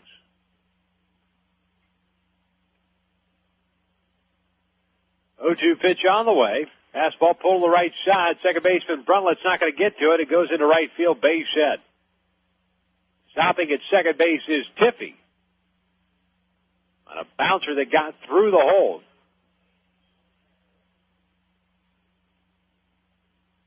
And again, Bland ahead of Tiffey, 1-2, base hit. Ahead of Kelly, 0-2, base hit.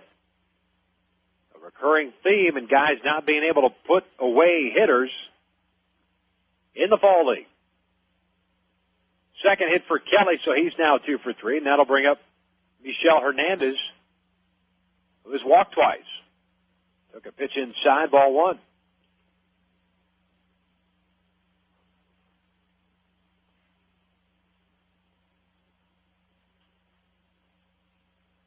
Bland steps off the rubber. Now steps back on, gets his shine from Snyder. Left field comes set, check, Stiffy, and the 1-0. There's a ground ball, left side. Santos backs up, over to Bruntlett for one. On to first, dug out at first base by Loney for the inning-ending double play. No runs on 2 hits, 1 man left on base. As we head to the bottom of the 5th inning, we're tied up at 2 apiece. You're listening to Arizona Fall League action live on MLB.com radio. MLB.com radio heats up even as the weather cools down. Join Diamondbacks broadcaster and MLB.com radio contributor Victor Rojas as we bring you Arizona Fall League action. Just because the World Series is over doesn't mean the play stops. Check out some of the best the minor leagues has to offer with prospects like Delman Young, J.D. Durbin, and J.R. House, just steps away from the big time. Victor Rojas in Arizona Fall League action. It's MLB.com radio heating up on the road to the 2004 season. And don't worry, it's a dry heat. You love the game. You love your team. And you love your friends and family. So to get home safely, you hand off your keys to a sober, designated driver. America's all-star team of sports leagues, stadium service partners, brewers, broadcasters, and traffic safety experts thanks the sober, designated drivers who make sure you buckle up and get you home safely. Victor Rojas has done it all. He's played minor league baseball, worked the bullpen as a catcher with the Florida Marlins. He was the general manager of a minor league team that won a championship, and now he works as part of the broadcast team for the Arizona Diamondbacks. Yet with all of that, Victor still finds time to fill us with many baseball tidbits. Since you're all fired up, Ricky's a pretty quotable guy. Yeah. Just ask him. I don't want to be one of those great players who never made it to the series. He played in 3 World Series. Well, I'm not one of them, so that's 49% right there on Ken Caminiti's claim that at least 50% of the big leaguers use steroids. Wait, it gets better. Steve Finley was Henderson's teammate in San Diego. The tale has them boarding a bus when Finley told Henderson, sit anywhere you want, you've got tenure. To which Henderson said, 10 years? What are you talking about? Ricky got 16, 17 years. Oh, that's classic. Victor Rojas, attitude, humor, and knowledge of the game. Just another few reasons to listen to MLB.com radio. Believe it. To the 5th inning we go. Top of the order. And Eric Bruntlett, the second baseman. He lines one down a left field line. Extra bases.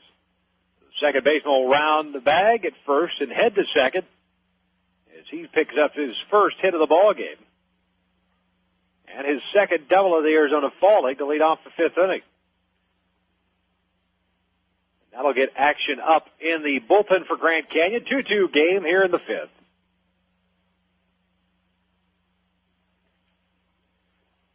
It's the right-hander, Patrick Neshek, out of the Twins organization, starting to loosen.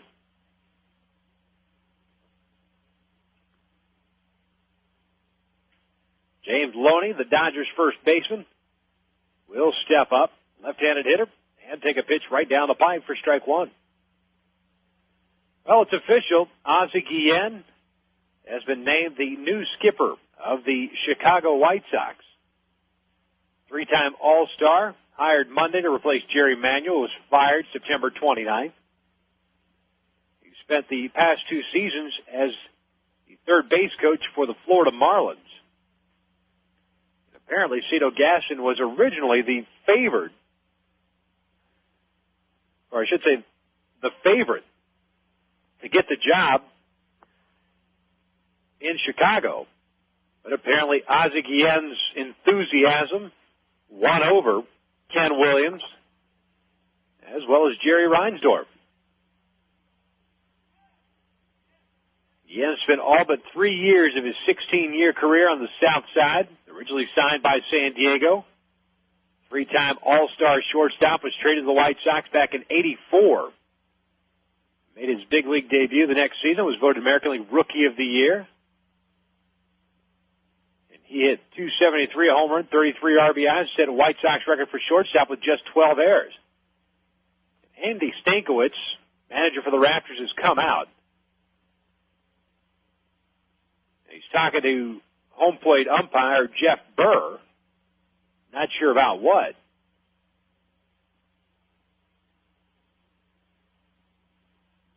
But Brundtland is on at second base. 2-ball, 2-strike count on Loney, the hitter. And Stankiewicz will head back towards that first base dugout. So congratulations to Ozzie, now Florida Marlins, in the market for third base coach. Breaking ball down low. Full count now.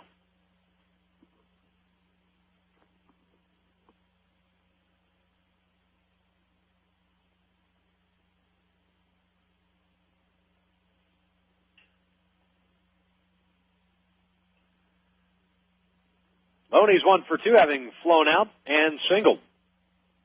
Payoff pitch on the way, and that one's pulled to the right side. First baseman Tiffany can't field it, goes into right field.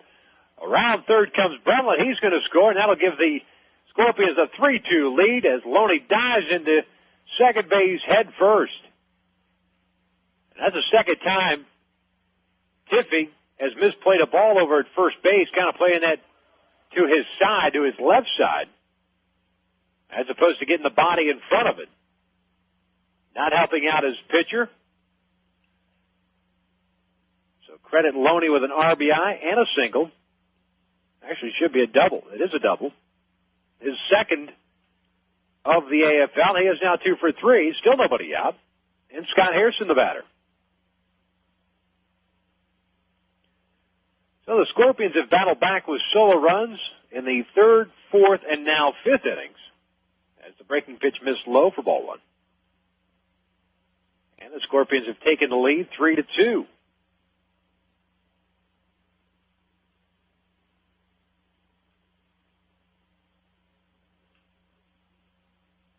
Pickoff attempt, no throw. Tejada, the shortstop, coming in behind Loney. Neshek still warming up in that right field bullpen for Stankiewicz and the Grand Canyon Rafters. Side armor. 1-0 to Harrison. Backdoor breaking ball. Caught it. Ball on the strike.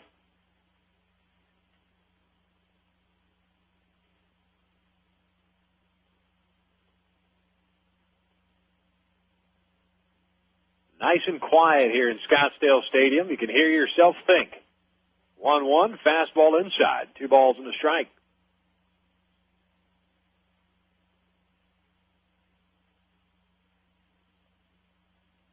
Darnell Stenson, the right fielder, awaits on deck. Big hole on the left side of the infield. Tejada, the shortstop, holding Loney at second. 2-1 pitch. Now one's driven deep to left field. Boyd's not going to get this one. Still going back. He looks up. Gone. Big fly for Scott Hairston, a 2-run shot. That gives the Scorpions a 5-2 lead.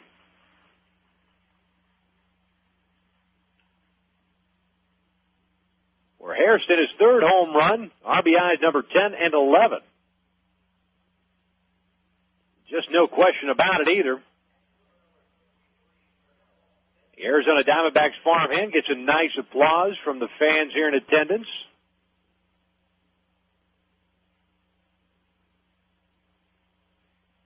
So 3 batters up, 3 batters in. Leadoff double by Brundtland, followed by a double by Loney, and a 2-run jack by Scott Hairston. Stenson, ground ball right side. This time Tiffy does get a glove on it. Steps on the bag himself and records the first out. So the first time Stenson has been retired in this ball game.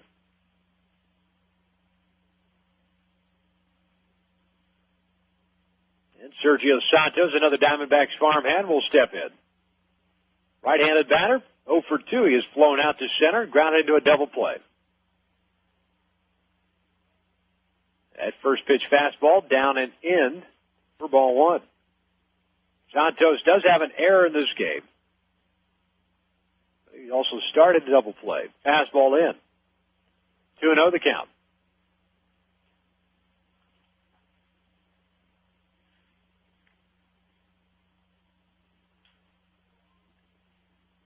Santos drives one deep to left field. This one going back. Boyd going back into the bullpen. Home run, a solo shot by Sergio Santos on a 2-0 pitch from Josh Axelson. Make it 6-2 Scorpions. The Diamondbacks farmhands, who struggled defensively, Snyder and Santos, come up big time offensively here, and that's going to be it for the right-hander Axelson. He's allowed 4 runs on 4 hits in this inning. And Andy Stankiewicz has made the call to that right field bullpen, so it will be Neshek. And we will pause right here. 6-2, Scottsdale Scorpions leading it. 1 out for Grand Canyon. Nobody on base. Colin Porter is due up next as you're listening to Arizona Fall League action live and exclusively on MLB.com radio. I'm Bob Costas. This year would have marked Lou Gehrig's 100th birthday. The legendary Iron Horse of baseball gave his heart and soul to America's favorite pastime, but he gave his life and name to the fatal disease, ALS, now best known as Lou Gehrig's disease. You can help strike out ALS. Call the ALS Association at 1-800-782-4747 or log on to alsa.org. Thanks. Your grandparents came here. The long drive, and it's a home run for Joe DiMaggio. Your parents came here. Here comes Roger Maris in to score, and Cepeda pulling the second with a double. Now it's your turn. Number 3,000 for one of the great players of all time, George Brett. Cooperstown, New York. A tradition of excellence for 7 decades. Be a part of it. For information, call 1-888-Hall of Fame. From the first pitch of spring training to the last pitch of the World Series, MLB.com radio brings unique and exclusive coverage of Major League Baseball. That continues during the winter months with Arizona Fall League action, hot stove reports, and baseball winter meetings. In November, check out live and exclusive play-by-play of Arizona Fall League action with the hottest prospects in baseball. December means baseball's winter meetings live from New Orleans as we bring you conversations with the managers and team officials from every ball club.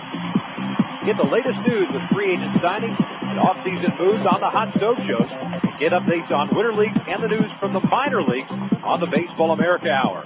Number 1 baseball source all year long. This is MLB.com radio.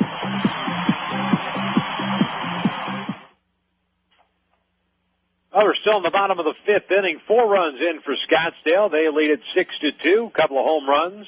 One by Scott Harrison, a 2-run shot. The other a solo shot by Sergio Santos.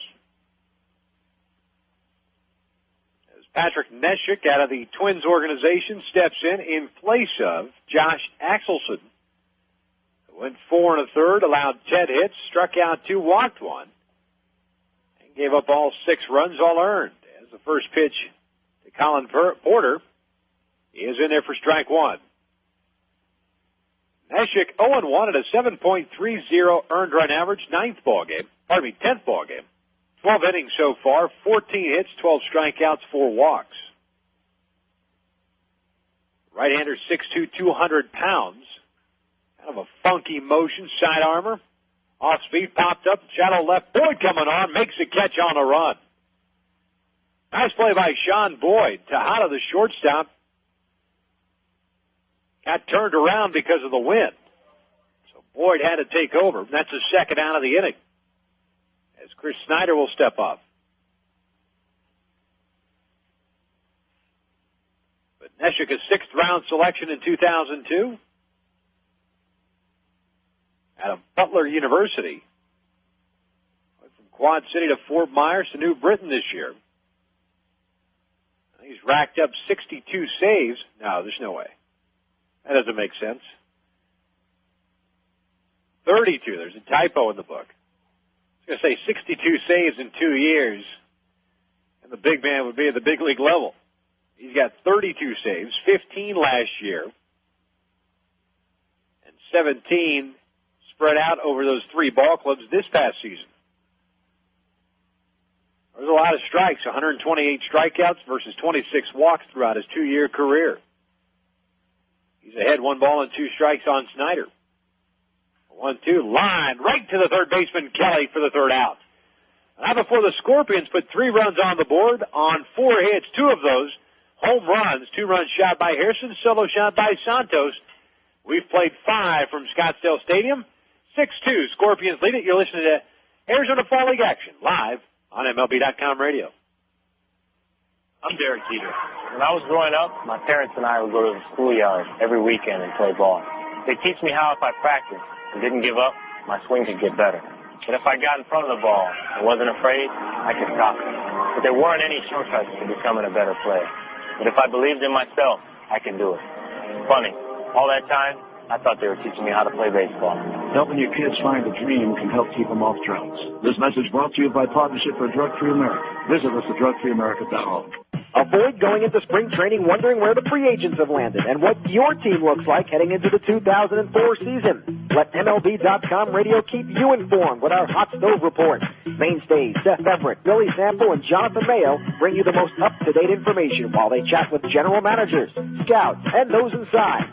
Just because the World Series is over doesn't mean we stop thinking baseball. The Hot Stove Report, found only at MLB.com radio. Hi, this is Tommy Lasorda. I want to take this opportunity to congratulate my good friend Ben Platt for the great interviews he does on MLB.com radio. Well, thank you, Tommy. You know, I try to interview everyone in baseball, from Hall of Famers like you to the new stars just coming on the scene, every morning on the Baseball Breakfast with Billy Sample and Jonathan Mayo, and afternoons on deck with Seth Everett and Victor Rojas. Hey, Ben, one thing I don't get is, what's this Benny P stuff? Tommy, it's just a radio nickname they gave me back in the station. Benny P. this, Benny P. that. You weren't Benny P. 10 years ago when you started out covering the Dodgers. I'm one of the few guys that knew you when you were poor. Man, I thought you were going to soil yourself every time you did an interview with me. Man, last year he accused me of starting the Kingman interview, now this. The Benny P. interviews, exclusively on MLB.com radio. Benny P., what a joke. On top of the sixth inning we go. 6-2 lead for the Scorpions. Jamie Athas facing the left-hander Nate Bland. And the count is evened up at 1 ball and 1 strike. 8-9-1 for the Rafters due up. Athas, Tejada, and Logan. That 1-1 pitch missed down and away. 2 balls and a strike. Athas is 0 for 2. He's reached on a fielder's choice and grounded back to the pitcher. Nice job by Patrick Nesha coming in relief of Josh Axelson, getting the last 2 outs he saw. Broken bat, Fister foul behind the home plate area. Athas will get some new lumber.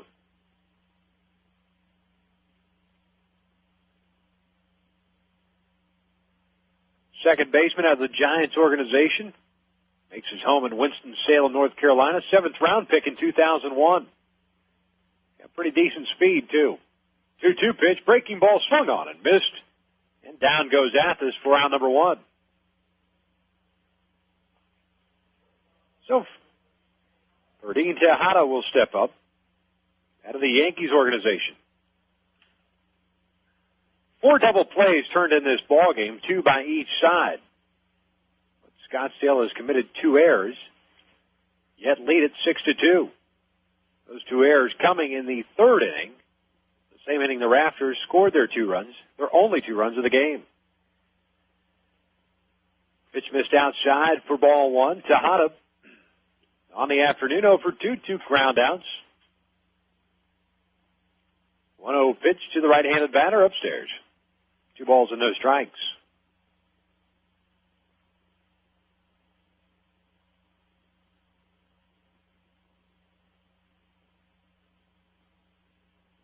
Bland, the left-hander, works from the windup. 2-0 pitch on the way, fastball away. 3 balls and no strikes. Ferdinand Tejada, born in Sabana Grande de Palenque, Dominican Republic, makes his home now in Santo Domingo. Signed as a non-drafted free agent by the Yanks in 2000. 3-0 pitch caught the corner, 3 balls and a strike. A career .304 average in 3 seasons in the minor leagues.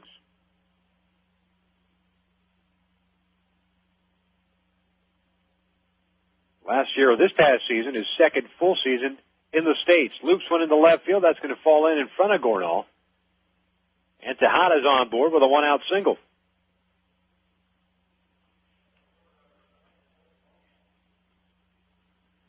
Tejada this year in Tampa, the Florida State League, a tough league, .295, 9 doubles, 5 triples, 20 runs batted in, 4 stolen bases. Also played 8 games with the Gulf Coast League Yankees. Of course, that's rookie ball. 1 out. Logan steps up, bunts one up the third base line. They're going to let that roll foul. King gets it in foul territory. Strike 1. Logan with excellent speed, looking for his 3rd hit of the game. He's got 2 singles. He's 2 for 2, including a walk. 2 stolen bases.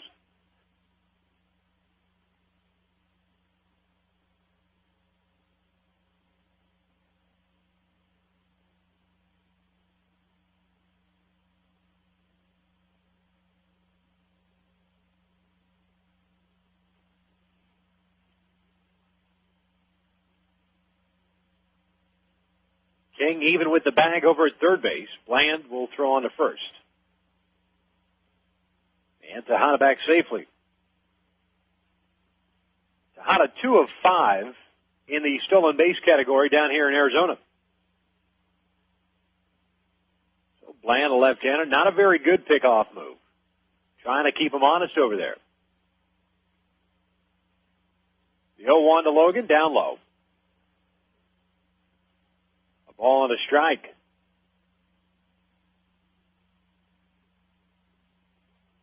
So Bland now with the trade of Billy Wagner to the Philadelphia Phillies could factor into the bullpen equation for the Houston Astros. 1-1 pitch. Little jam job, flared into right center field. Stenson coming on, still coming on, makes the catch on the run. Tejada heads back to first. Nice play by Stenson on a ball that was not hit very hard.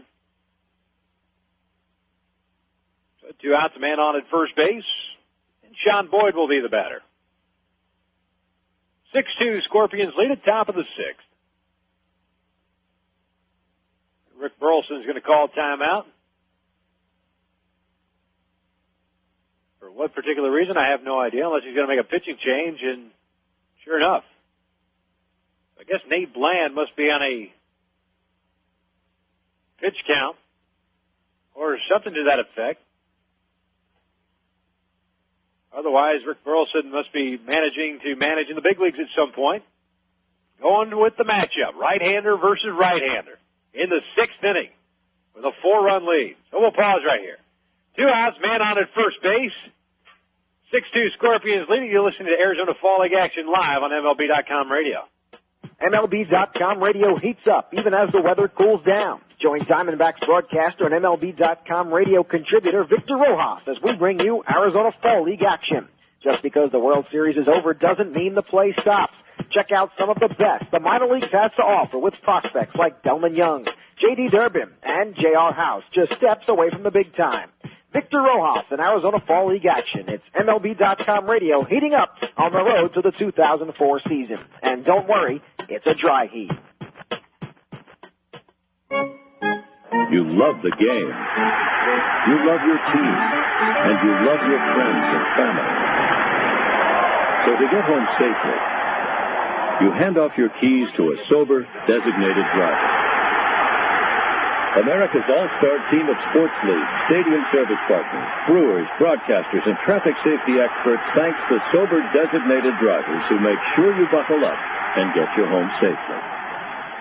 Victor Rojas has done it all. He's played minor league baseball, worked the bullpen as a catcher with the Florida Marlins. He was the general manager of a minor league team that won a championship, and now he works as part of the broadcast team for the Arizona Diamondbacks. Yet with all of that, Victor still finds time to fill us with many baseball tidbits. Since you're all fired up, Ricky's a pretty quotable guy. Yeah. Just ask him. I don't want to be one of those great players who never made it to the series. He played in 3 World Series.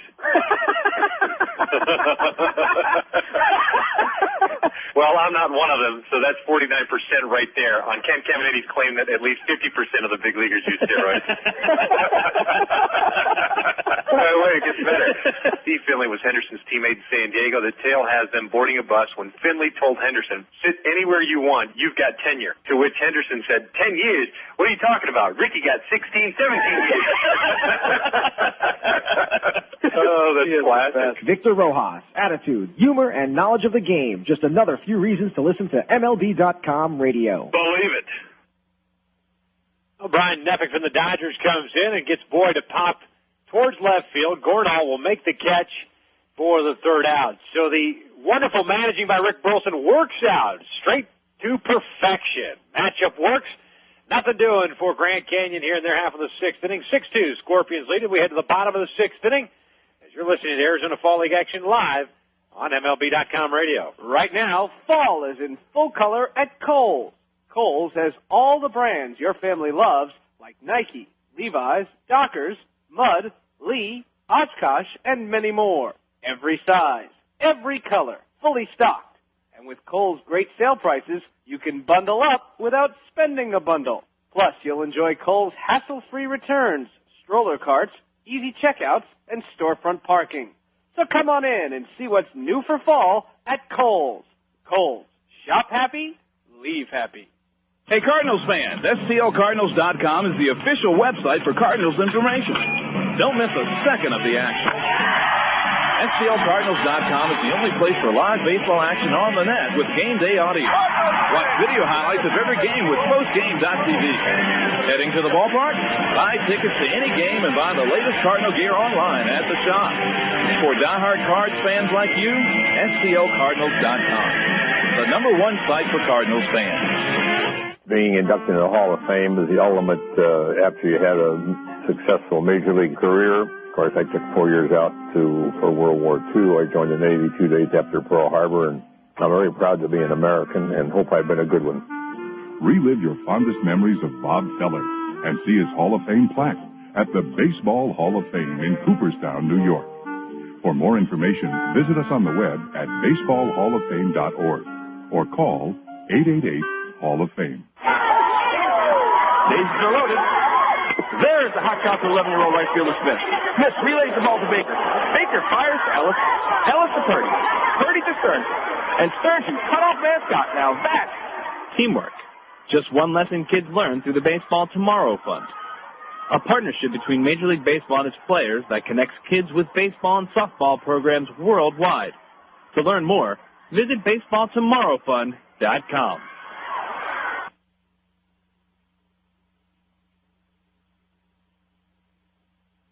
High fly ball to lead off the bottom of the sixth inning. Brennan King towards right field. Second baseman Athos goes out, and he makes a play in front of his teammate and fellow organizational mate, Todd Linden, for the first out of the inning. Victor Rojas with you from Scottsdale Stadium. 6-2, Scottsdale Scorpions leading the Grand Canyon Rafters. As Nick Gornall will step up with one out and nobody on. Gornall is 0 for 2, a ground out and a fly ball out. Swing at the first pitch, chops one over the mound into center field. One out base hit.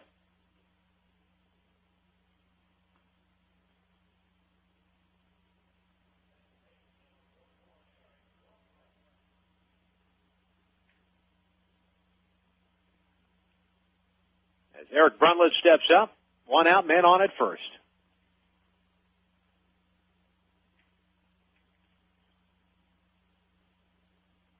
Brundtland hitting from the right side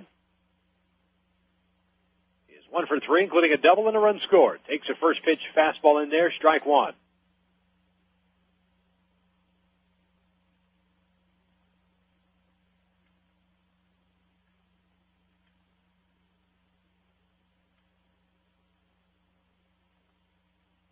The 0-1, good slider. Caught the inside part of the plate.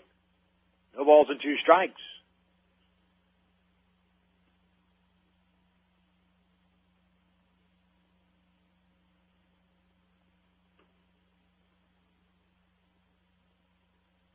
Neffick comes set. Swing and a miss by Brundtland. He's not happy with himself at all. Dropped his shoulders after he swung at the pitch. Was overmatched a little bit. 2 outs. And James Loney the batter.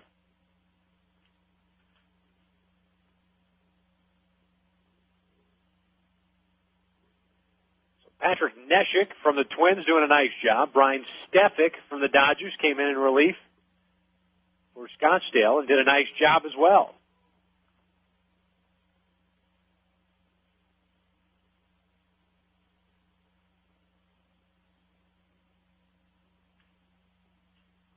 Loney took a first pitch fastball in there for strike one. He's 2 for 3, double, a single, an RBI, and a run scored. Ground ball left side, the third baseman, Kelly couldn't come up with it. Shoots under his glove. Tejada can't come up with it.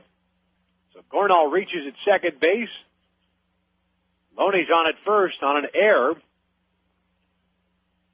Should be on the third baseman, Kelly.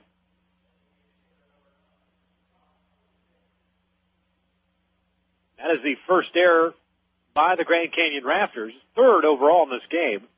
Scorpions with 2, and that'll bring up Scott Harrison. And Harrison with a 2-run shot in the 5th inning.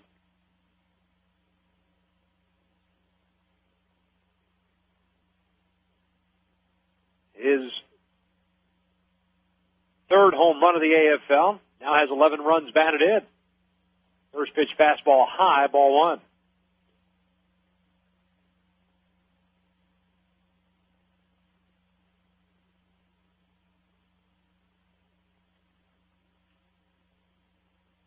Harrison 1 for 3 with that home run. He's also grounded into a double play. 1-0 pitch, slider away.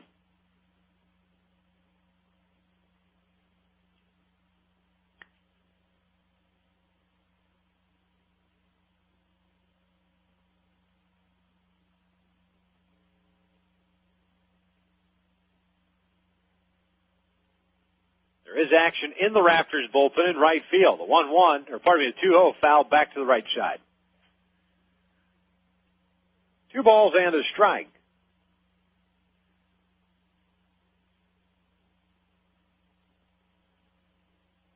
Right-hander Preston Larison from the Tigers organization.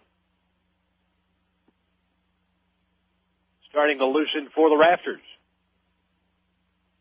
Neshek sets the 2-1 off speed, missing a little bit high. And Neshek has fallen behind, 3 balls and a strike.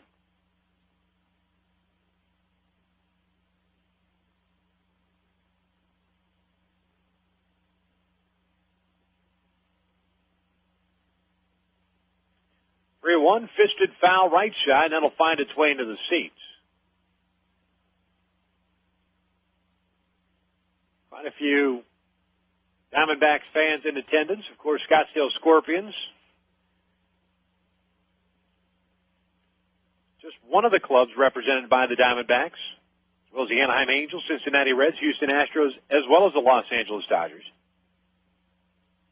Grand Canyon Rafters, on the other hand, Detroit Tigers, Minnesota Twins, New York Yankees, St. Louis Cardinals, and San Francisco Giants.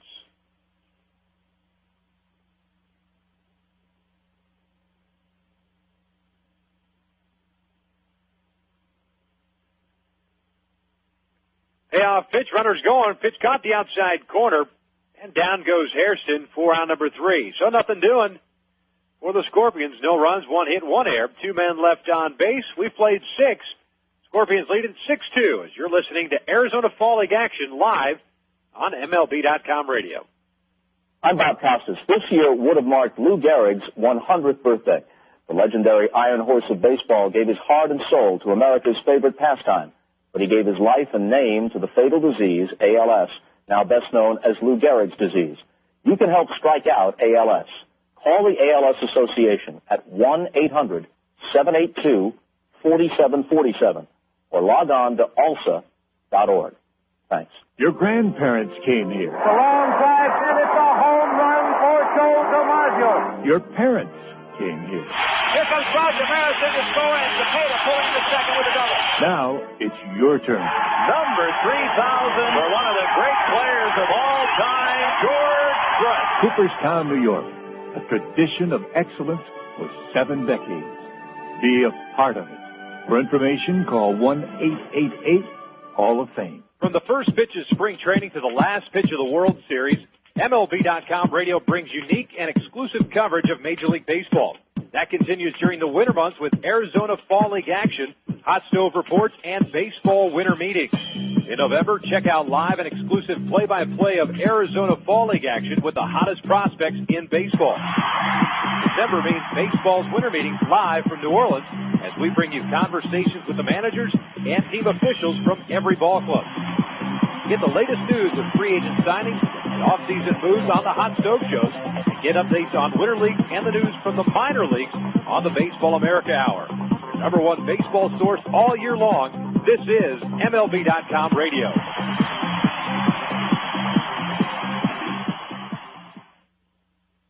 At the top of the 7th inning, Scorpions leading the Rafters 6-2. Todd Linden will lead it off for Grand Canyon in the 7th inning. He is 1 for 3, including a single and a strikeout. Linden batting from the left side now with the right-hander Stefik in there.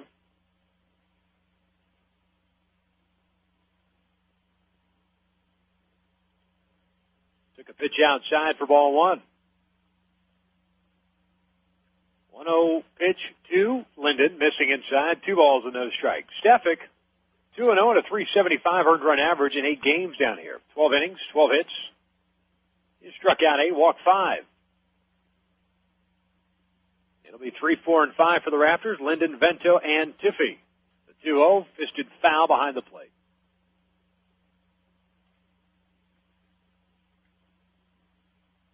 Two and 1 the count.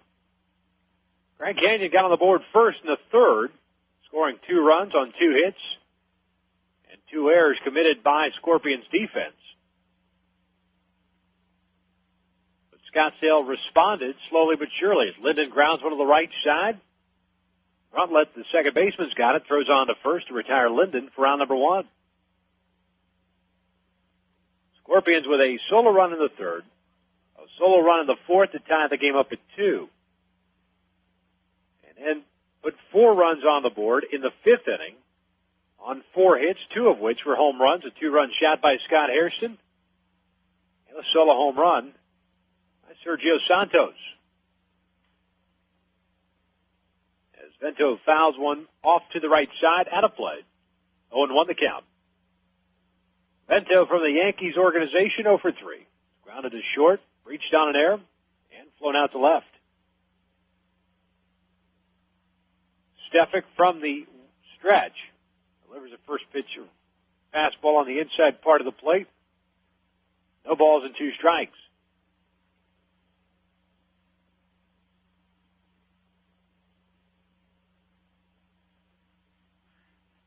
Oh, 2 pitch on a way, swing and a miss. And down goes Vento for round number 2. 3rd strikeout of the game for Rafters pitchers. Scorpions pitchers.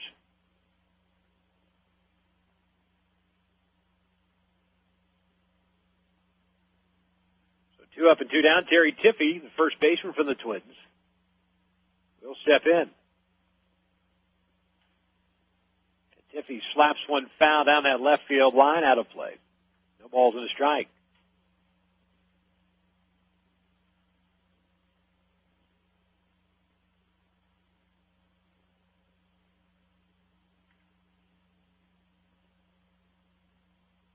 The 0-1 pitch. That was ground on the right side. Loney, the first baseman's got it, takes it himself.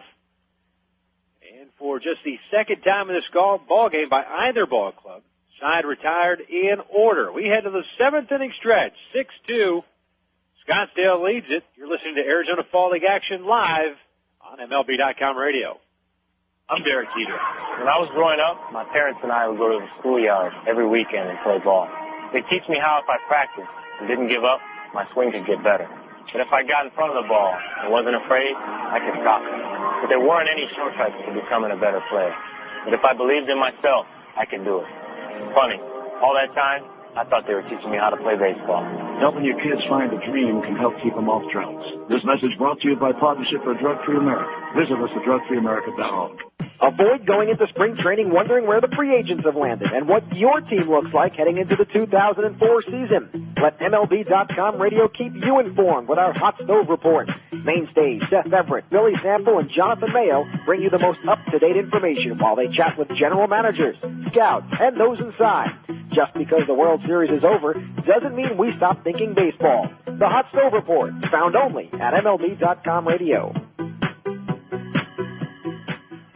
Hi, this is Tommy Lasorda. I want to take this opportunity to congratulate my good friend, Ben Platt for the great interviews he does on MLB.com radio. Well, thank you, Tommy. You know, I try to interview everyone in baseball, from Hall of Famers like you to the new stars just coming on the scene, every morning on the Baseball Breakfast with Billy Sample and Jonathan Mayo, and afternoons on deck with Seth Everett and Victor Rojas. Hey, Ben, one thing I don't get is, what's this Benny P stuff? Tommy, it's just a radio nickname they gave me back in the station. Benny P this, Benny P that. You weren't Benny P 10 years ago when you started out covering the Dodgers. I'm one of the few guys that knew you when you were poor. Man, I thought you were going to soil yourself every time you did an interview with me. Man, last year he accused me of starting the Kingman interview, now this. The Benny P interviews, exclusively on MLB.com radio. Benny P, what a joke. Well, 4, 5, and 6 coming up for Scottsdale. They lead at 6-2 in the bottom of the seventh inning. Darnell Stenson, Sergio Santos, Colin Porter set to face the new pitcher of record for the from the Detroit Tigers, Preston Larison, the right-hander, bounces a fastball out in front of the plate. That evens the count at 1 ball and 1 strike. Larison 2-0. And a 3.52 earned run average in 9 games, 14 2/3 innings. He's allowed 13 hits, struck out 5, walked 3. Stenson pulls one to the right side. Tiffy, the first baseman's got it, takes it himself. 1 batter up, 1 batter down. That'll bring up Sergio Santos.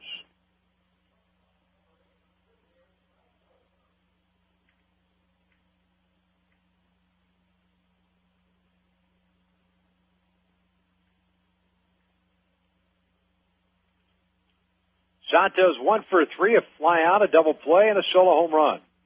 Right-handed batter, swinging at the first pitch, skies one at dead center field. Logan's got a beat on it, still drifting back, and just shy of the warning track's able to track it down for the second out.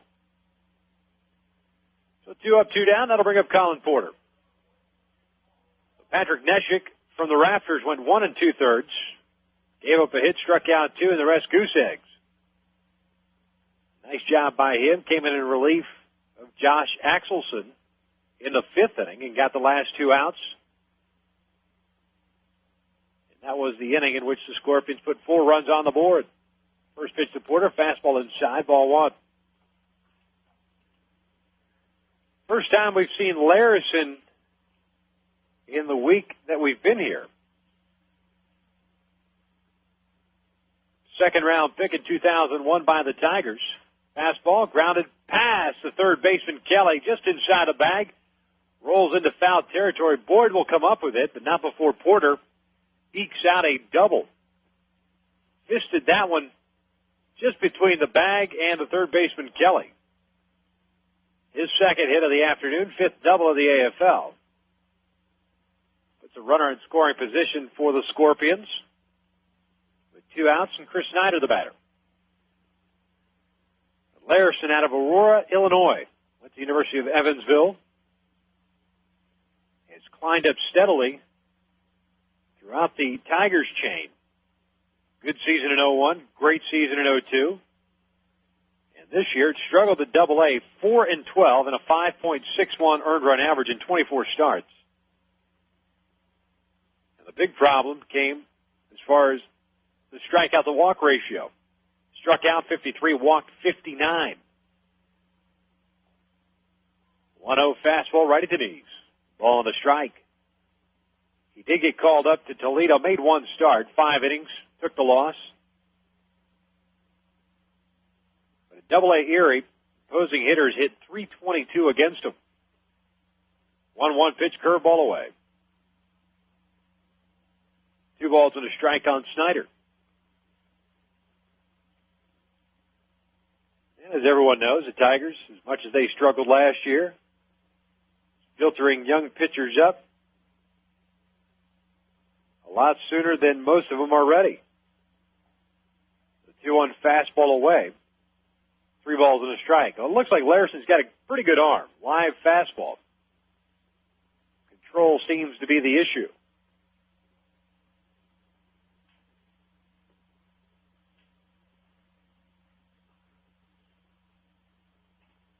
Pitch on the way. Chopped foul behind the dish. And the count full to 3 balls and 2 strikes.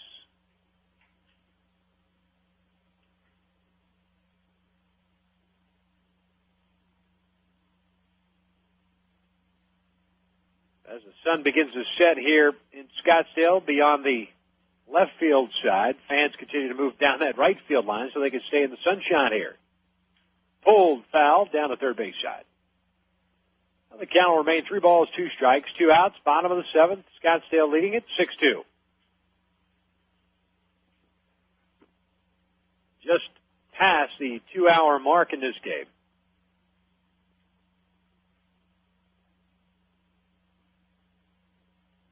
Action in both bullpens for Scottsdale in left field, Grand Canyon in right. Payoff pitch, chopped foul at the home plate area.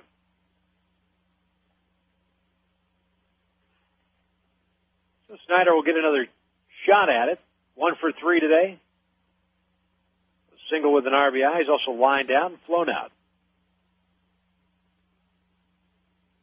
3 o'clock Eastern Time tomorrow afternoon. Mesa Desert Dogs hosting the Peoria Saguaros. Payoff pitch on the way. Fastball pulled foul again.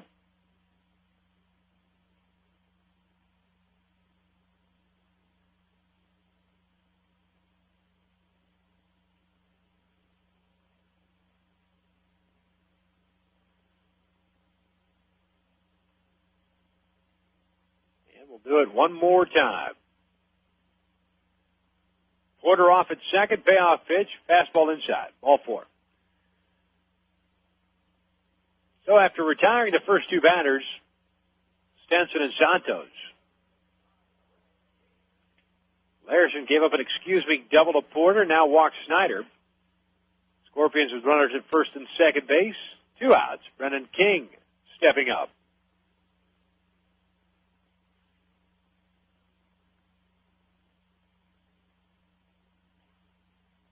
First pitch, fastball inside.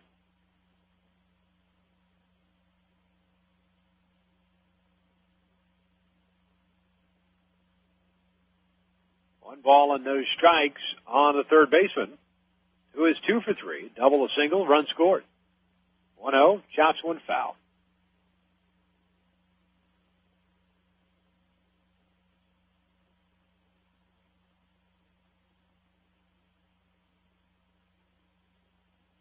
The count even up at a ball and a strike.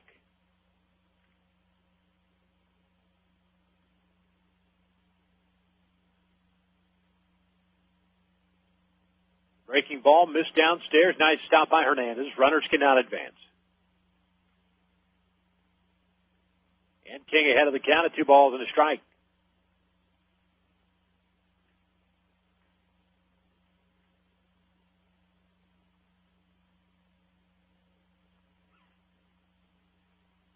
Two runs on 8 hits and error for Grand Canyon. 6 runs, 12 hits, 2 errors for Scottsdale. That fastball missing inside.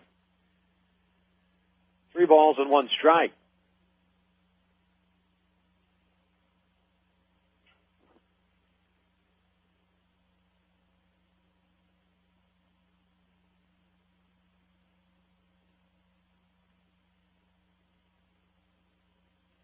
One pitch, chop foul behind the plate.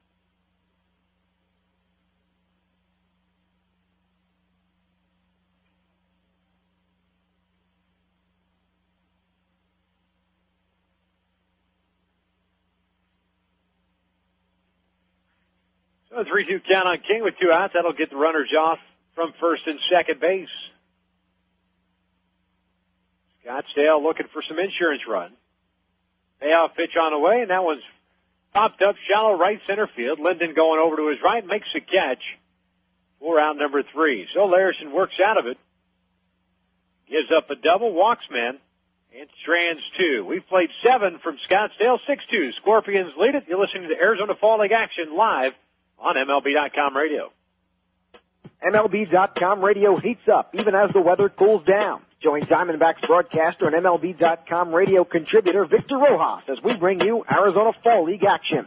Just because the World Series is over doesn't mean the play stops. Check out some of the best the minor leagues has to offer with prospects like Delman Young, J.D. Durbin and J.R. House, just steps away from the big time. Victor Rojas in Arizona Fall League action. It's MLB.com radio heating up on the road to the 2004 season. And don't worry, it's a dry heat. You love the game. You love your team. And you love your friends and family.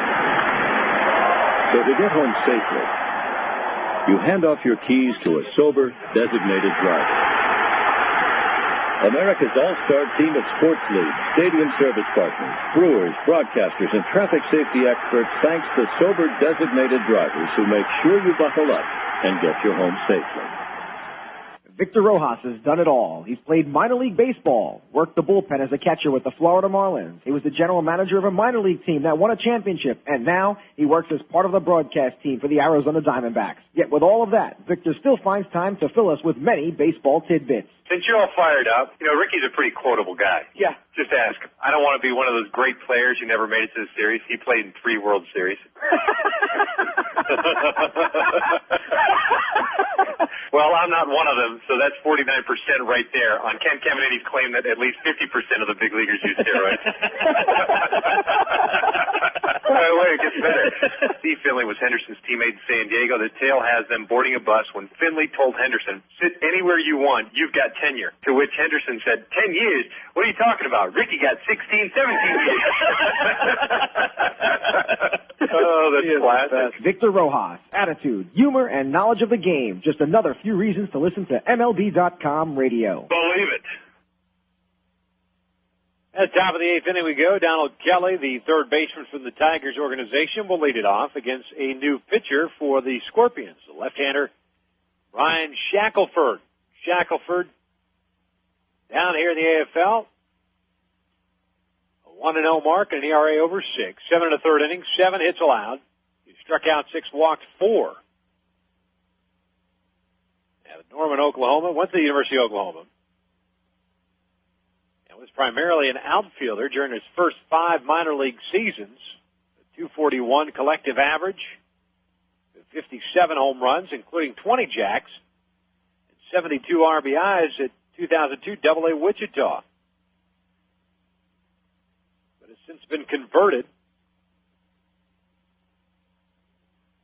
out of the Reds organization. Fouls one back, does Kelly. Count evened up at a ball and a strike. Selected by the Royals, 13th round back in '98, and traded by the Royals with Jeff Austin to the Reds. Third baseman Damaso Espino and outfielder Alan Moye. The 1-1 is in there. 2 balls and a strike.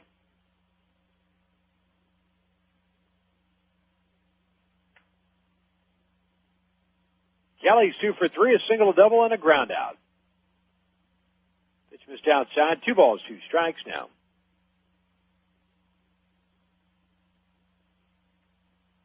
There have been 12 managers that have gone on from the Arizona Fall League. 2-2, fouled off. Snyder couldn't hang on to it. Count remains 2 balls, 2 strikes.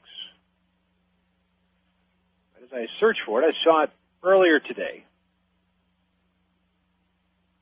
12 managers that have gone on from the Arizona Fall League to manage at the major league level. Kelly fouls one back and out of play. Figures I'd bring it up. And I couldn't find it. But we're talking Mike Sochas, Dusty Baker, Grady Little. Kelly pulls one on the right side. Loney, the first baseman's got it, takes it himself. 1 batter up, 1 batter down to lead off the 8th inning. And Michel Hernandez will step up, but nobody on.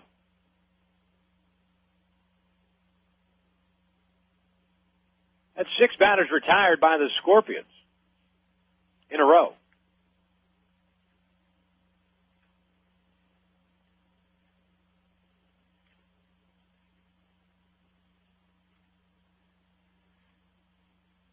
Michel Hernandez took a pitch low for ball 1. 0 for 1, grounded into a double play in the 5th inning. That ended the inning, but he's also walked twice. Yankee farmhand. 1-0 pitch, fastball high. 2 balls and no strikes. Scorpions trying to go one game over 500. They came in at 12-12. There's a ground ball left side. Santos, a shortstop, plays it on the big bounce. Stepson throws in time for out number 2. So Jamie Athis will step up. 2 outs, nobody on here in the 8th inning.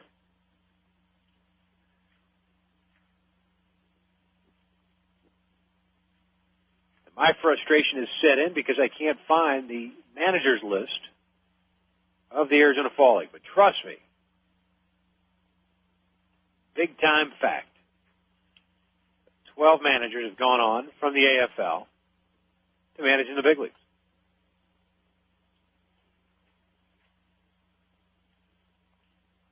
And that pitch hit Athis in the back.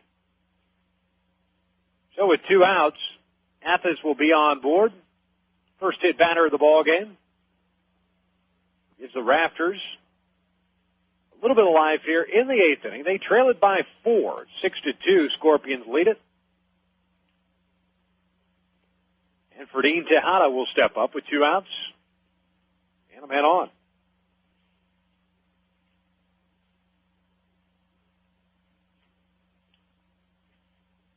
Shackelford will work from the stretch. First pitch swinging is Tejada, comes up empty. No balls and a strike.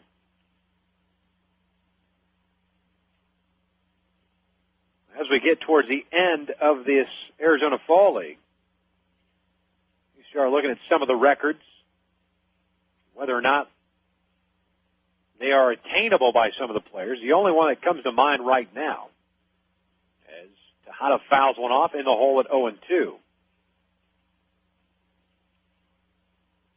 Jason Du Bois of the Chicago Cubs has 8 home runs now. And Tag Bozade set the new mark last year with 12. Bozade out of the San Diego Padres organization played for Peoria. But other than that, forget it. Fastball high. A ball and 2 strikes. I don't think anybody's going to reach the .479 average that Ken Harvey had last year, nor his slugging percentage of .752 or his on-base percentage of .537. 1-2, way outside. 2 balls and 2 strikes. And just looking at those numbers now, Dan Johnson from the Desert Dogs leads the on-base percentage category at .481. Johnny Gomes, .790 slugging percentage. Actually could break Ken Harvey's record. 2 balls, 2 strikes on Ferdinand Tejada. Runner on at first base, 2 outs here in the 8th.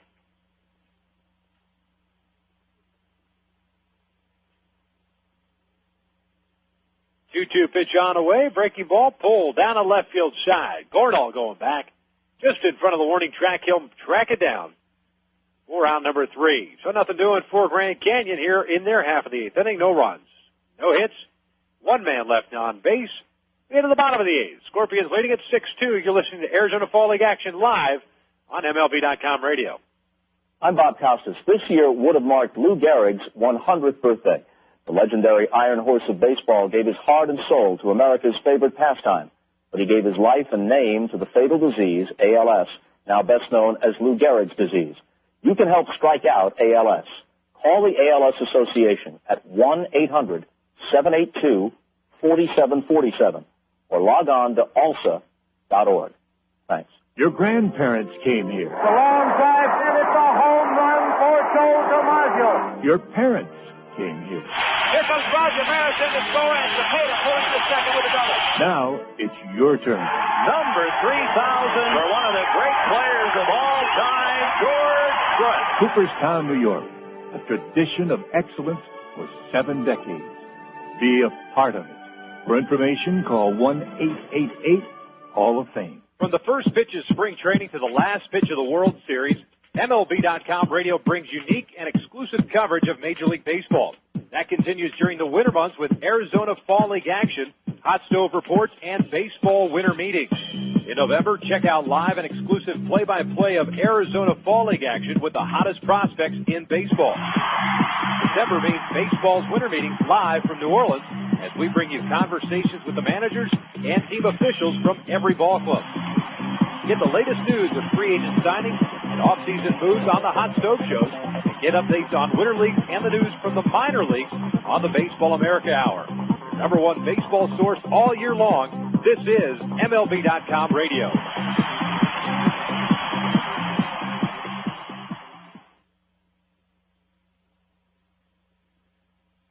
Nick Gornall will lead it off. Out of the Anaheim Angels organization for the Scottsdale Scorpions here in their half of the eighth inning. 6-2 Scorpions leading it. A new pitcher record for Grand Canyon, Sam Marcinek. Out of the New York Yankees organization, 6'6", 225-pounder. First pitch swinging is Gornall. He fouls one off. Just past the bag at third.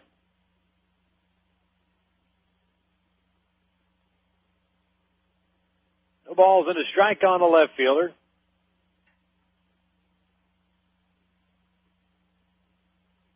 Gornall, the number 9 batter, 1 for 3. Trying to check his swing. They asked for help. First base umpire Dusty Dellinger says no, he didn't. Count evens up at a ball and a strike.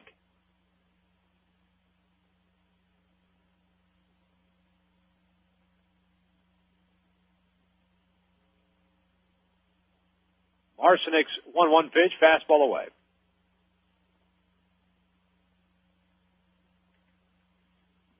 Two and 1 the count. Right-hander 6.07 ERA, no record, and Gornall laces one into left field. Boyd going back, not going to get to it. One hop off the fence. Gornall will head to second as he picks up a leadoff double, his second knock of the afternoon, and 13th hit for the Scottsdale Scorpions.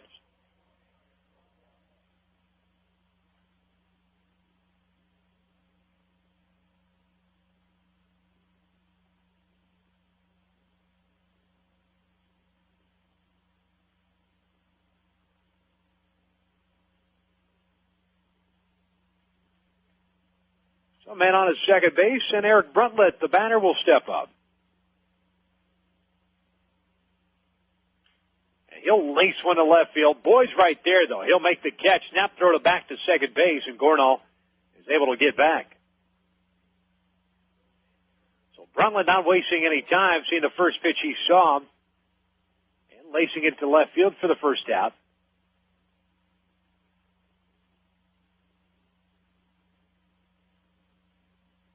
And that'll bring up the first baseman, James Loney.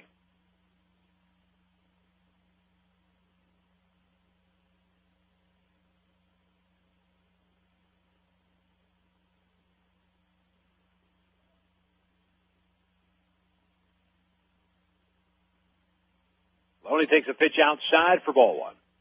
Left-hand hitting first baseman, 2 for 4 today. Double RBI run scored. He's also singled. Pitch missed outside, 2 balls and no strikes.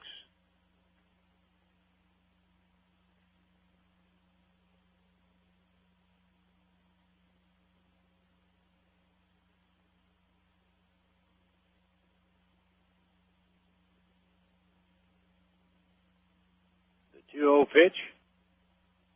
Down and away, 3 balls and no strikes. One out here, bottom of the 8th. 6-2 lead for Scottsdale.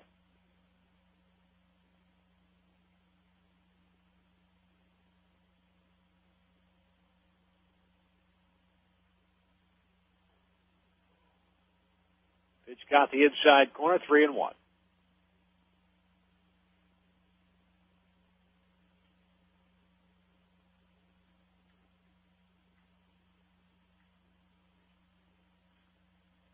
Marcinek comes set, 3-1. Pitch caught the outside corner this time, and he's battled back to run the count full to 3-2.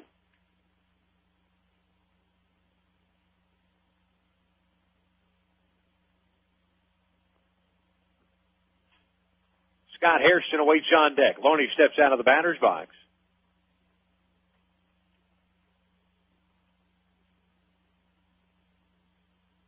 Payoff pitch. Swing and a miss, and down goes Loney on the changeup. That's when you know you got some good, solid confidence on your off-speed pitch where you're able to throw that on a 3-2 count, a good hitter's count. So 2 out, Scott Harrison will step in. Harrison had 2-run shot back in the 5th inning. Part of that 4-run Scorpion inning.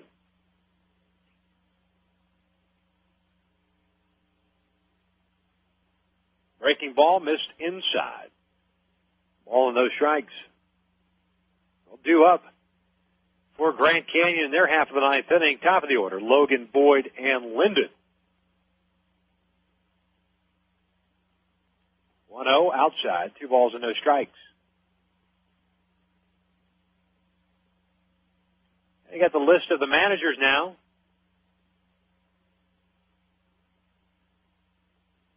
Courtesy of Andy Roth back in New York City. Doing a wonderful job stepping in for Danny Gentili. 3 balls and no strike. Danny taking a personal day. I might take a personal day tomorrow. 3-0 to Harrison. But Lloyd McClendon in 2000, Tony Pena 2000, Bob Melvin 99, Mike Soshin 97, breaking ball outside. Harrison's drawn a 4-pitch walk. So first and second, 2 outs for Darnell Stenson. Let's see. Ken Maka in 94. Jerry Manuel in 94. Terry Francona also in 94. Davey Lopes and Tim Johnson, as well as Dusty Baker in 93. First pitch to Stenson outside, ball 1. So Marcinick make it interesting here in the 8th inning, following the trend not being able to throw strikes. Outside, ball 2. 6 consecutive balls delivered by Marcinick.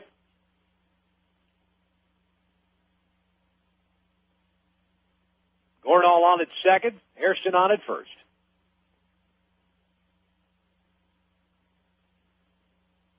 Two-0 pitch, caught the corner. 2 balls and a strike.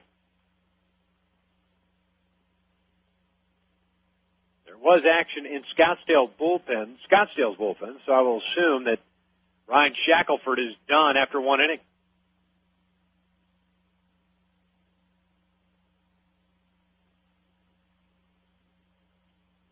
That one pulled foul down the right field line. A little hang-me-bang-me breaking pitch on 2-1. Stenson just a little bit too quick, pulled it foul. The runners will have to head back to their respective bases.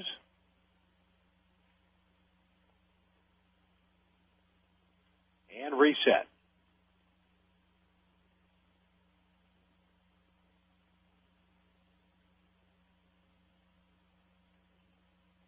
Two-two swing and a miss, and down goes Stenson. So Marcinick gets in a little bit of trouble, is able to work out of it though. No runs, 1 hit, 2 left on. We head to the 9th. 6-2, Scorpions leading it. You're listening to Arizona Fall League action live on MLB.com radio. I'm Derek Jeter. When I was growing up, my parents and I would go to the schoolyard every weekend and play ball. They teach me how if I practiced and didn't give up, my swing could get better. But if I got in front of the ball and wasn't afraid, I could stop it. But there weren't any shortcuts to becoming a better player.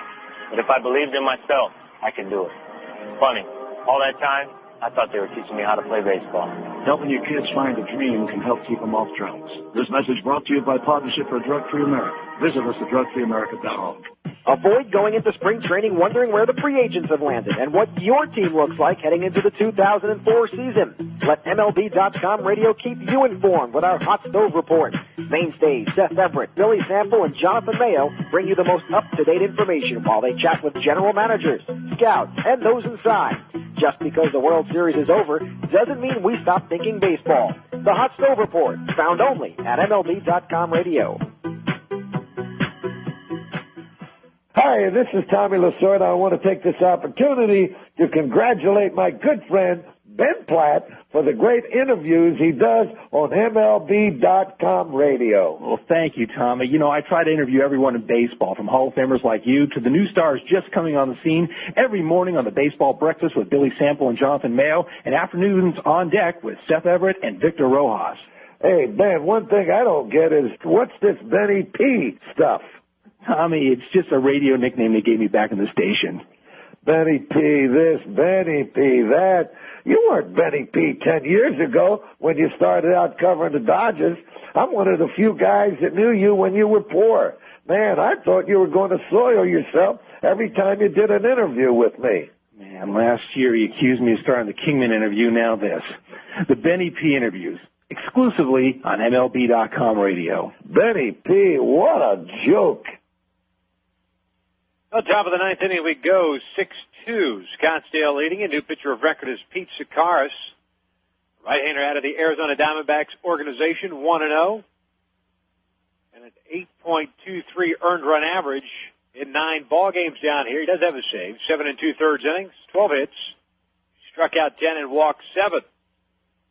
Face the top of the order, and Nuke Logan takes a first pitch fastball for a strike. Logan, 2 for 3 today. 2 singles, 2 stolen bases, a run scored, and he's also drawn a walk. The 0-1 breaking ball caught the inside corner. No balls and 2 strikes. Sakara's 13th round selection back in 2000. Spent this past year at Lancaster A-ball. The 0-2, sidearm, slider, missed down at it. 1-2 the count. At Lancaster, Sakaris, 3-1 and a 283 earned run average, 46 games. He had 23 saves. 1-2, the jam job, little floater into center field coming on. He's going to be Porter, but he's going to let that ball fall in there. And Logan has his 3rd hit of the game.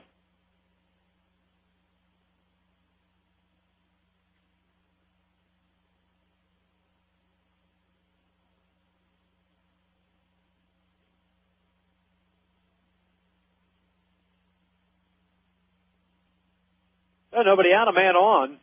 Rafters trailing it 5-4. Sean Boyd, the batter, takes a first pitch fastball away for ball 1.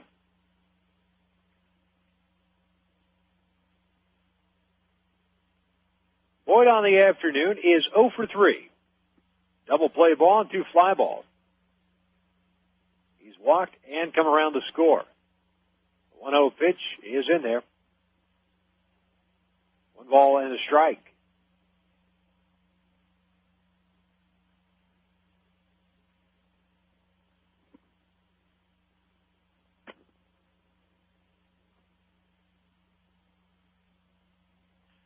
There's a ground ball left side. Could be 2. King on to Bruntlett for 1. On to first in time for the double play. Nice double play turned by King at 3rd and Eric Bruntlett at 2nd. And that is the 3rd double play ball turned by the Scottsdale Scorpion. We've had 5 of those in this game. 2 outs. And it'll be up to Todd Linda to keep this thing going for Grand Canyon.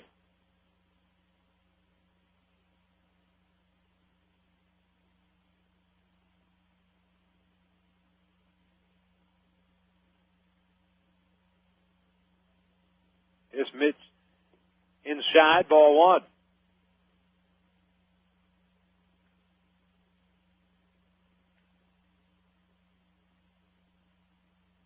Linden batting from the left side. Takes a pitch that missed inside again. 2 balls and no strike. The outfielder, 1 for 4 today, is singled, 2 ground ball outs, and he's also struck out.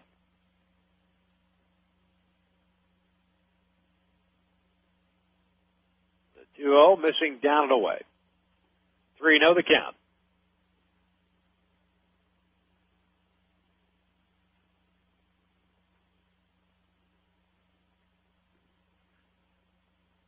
So Sakaris is falling behind here, 3-0. Has to come in there and does so. 3-1.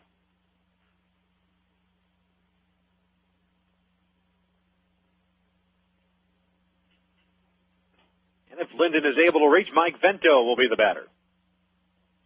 3-1 pitch on the way. That's fouled off the left side and out of play. So the count has run full to 3-2.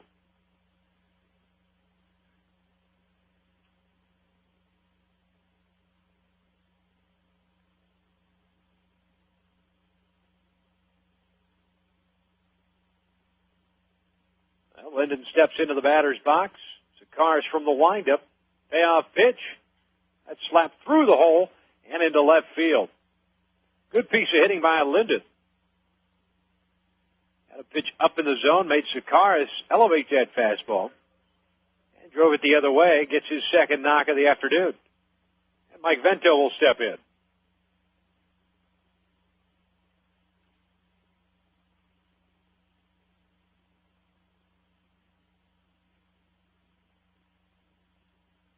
Vento, a right-handed batter from the Yankees.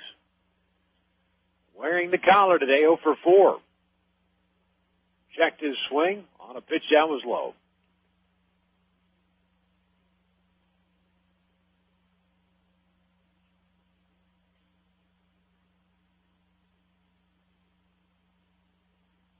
There goes the runner, the throw down by Snyder.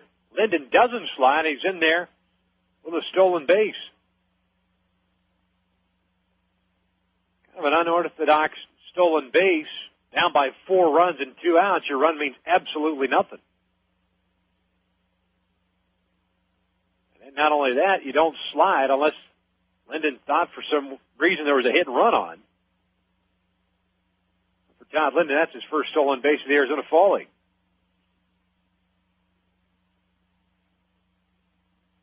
Two 2-0 the count on Vento. Got some pop. Fastball away. 3 balls and no strikes. So Sakaris has struggled with his control here.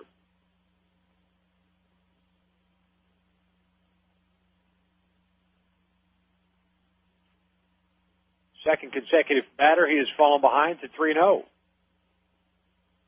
The pitch. Caught the corner. 3 balls and a strike.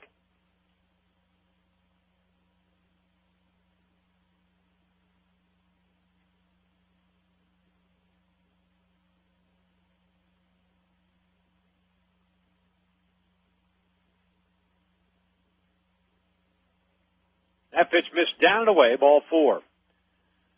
So the Rafters with runners at first and second base, 2 outs. And the Scorpions unable to close this out. Pitching coach from the Anaheim Angels, Mike Butcher, comes out to the mound, talk to his reliever. There is action in Scottsdale's bullpen as Terry Tiffey gets ready to step in with 2 outs here. 6-4 lead. Pardon me, 6-2 lead for Scottsdale. They trail it by 4. Linden on at second, Vento at first. Tiffey will step up now.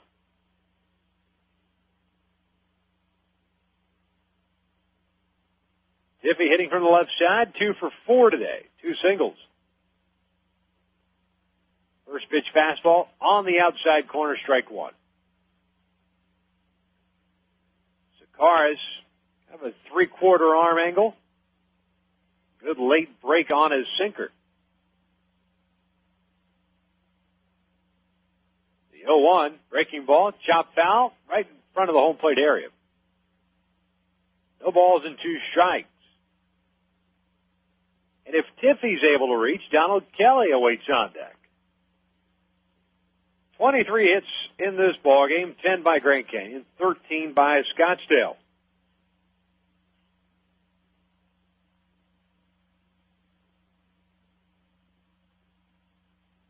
Sakaris comes set, the 0-2 pitch. Breaking ball pulled into right field, and that's going to fall in for extra bases. Linden's going to come around to score. Being held up at third base is Vento. And it's not extra bases. Nice play by Darnell Stenson to cut that ball off. Holds Tiffey at first base. An RBI single, his 3rd hit of the afternoon for Tiffey. RBI number 13, and here's Rick Burleson coming in to make a pitching change. So Pete Sakaris unable to close this thing out. And just to prolong this game a little bit longer, we're going to have a pitching change. Why not? As is the case whenever we watch the Scorpions. First and third, we'll pause right here. 2 outs, 9th inning, still up by 3. And Donald Kelly will be the batter. You're listening to Arizona Fall League action live on MLB.com radio. MLB.com radio heats up even as the weather cools down. Join Diamondbacks broadcaster and MLB.com radio contributor Victor Rojas as we bring you Arizona Fall League action. Just because the World Series is over doesn't mean the play stops. Check out some of the best the minor leagues has to offer with prospects like Delman Young, J.D. Durbin, and J.R. House, just steps away from the big time. Victor Rojas in Arizona Fall League action. It's MLB.com radio heating up on the road to the 2004 season. And don't worry, it's a dry heat. You love the game. You love your team. And you love your friends and family. So to get home safely, you hand off your keys to a sober, designated driver. America's all-star team of sports leagues, stadium service partners, brewers, broadcasters, and traffic safety experts thanks the sober, designated drivers who make sure you buckle up and get you home safely. Well, welcome back out to Scottsdale Stadium. Rafters threatening here in the 9th inning. Runners at the corners, 2 outs. And Joe Valentine, the new pitcher of record for Scottsdale. Pitcher number 6 for Rick Burleson, and he's leading it 6-3. He'll be facing the left-hander Donald Kelly with runners at the corners. Pete Sakaris struggled in his 2/3, giving up 3 hits. He did walk a batter. 1 run has come in. He's responsible for the 2 that are on base. Valentine 1-0 on a 4.66 ERA. Does have 3 saves, 9 2/3 innings, 13 strikeouts, 4 walks.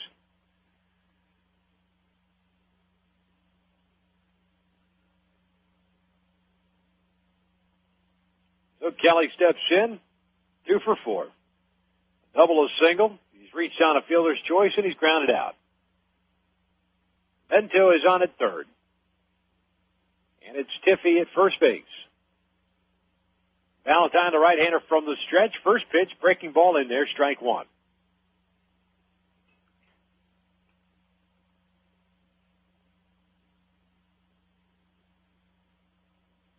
(6-3) Scorpions leading it. Valentine trying to close it out.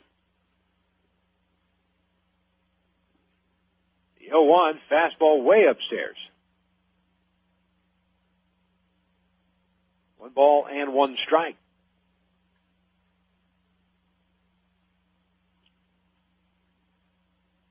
Michel Hernandez awaits on deck. There goes the runner, Tiffy, the breaking ball down and in. And Tiffy, uncontested, reaches second base. I'll give him a stolen base. His first. Why not? A lot of firsts in this inning. Linden. And now Tiffy.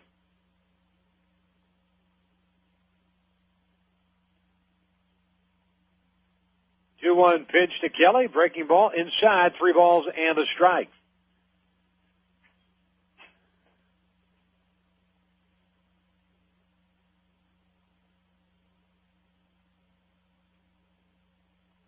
Scottsdale looking for just 1 more out so we can all go home.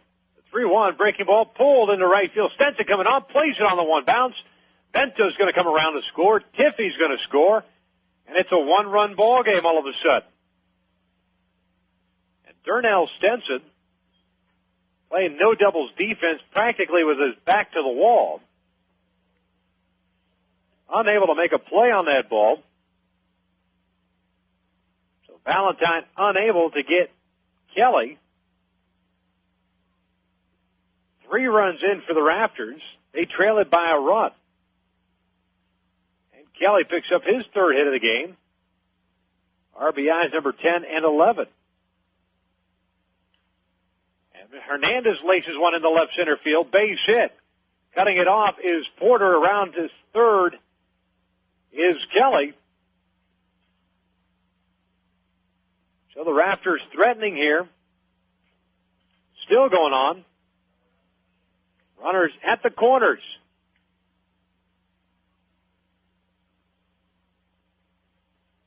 Snyder comes out in front of the home plate area, flashes the signs, defensive signs. Hernandez does have one stolen base down here, but not known for his speed.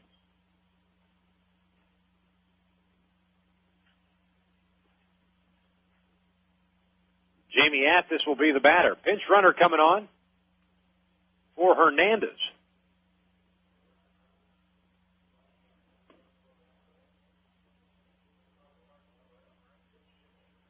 Skip Shoemaker comes in as a pinch runner. Scottsdale looking for just one out here. First pitch to Athis on the corner, strike one.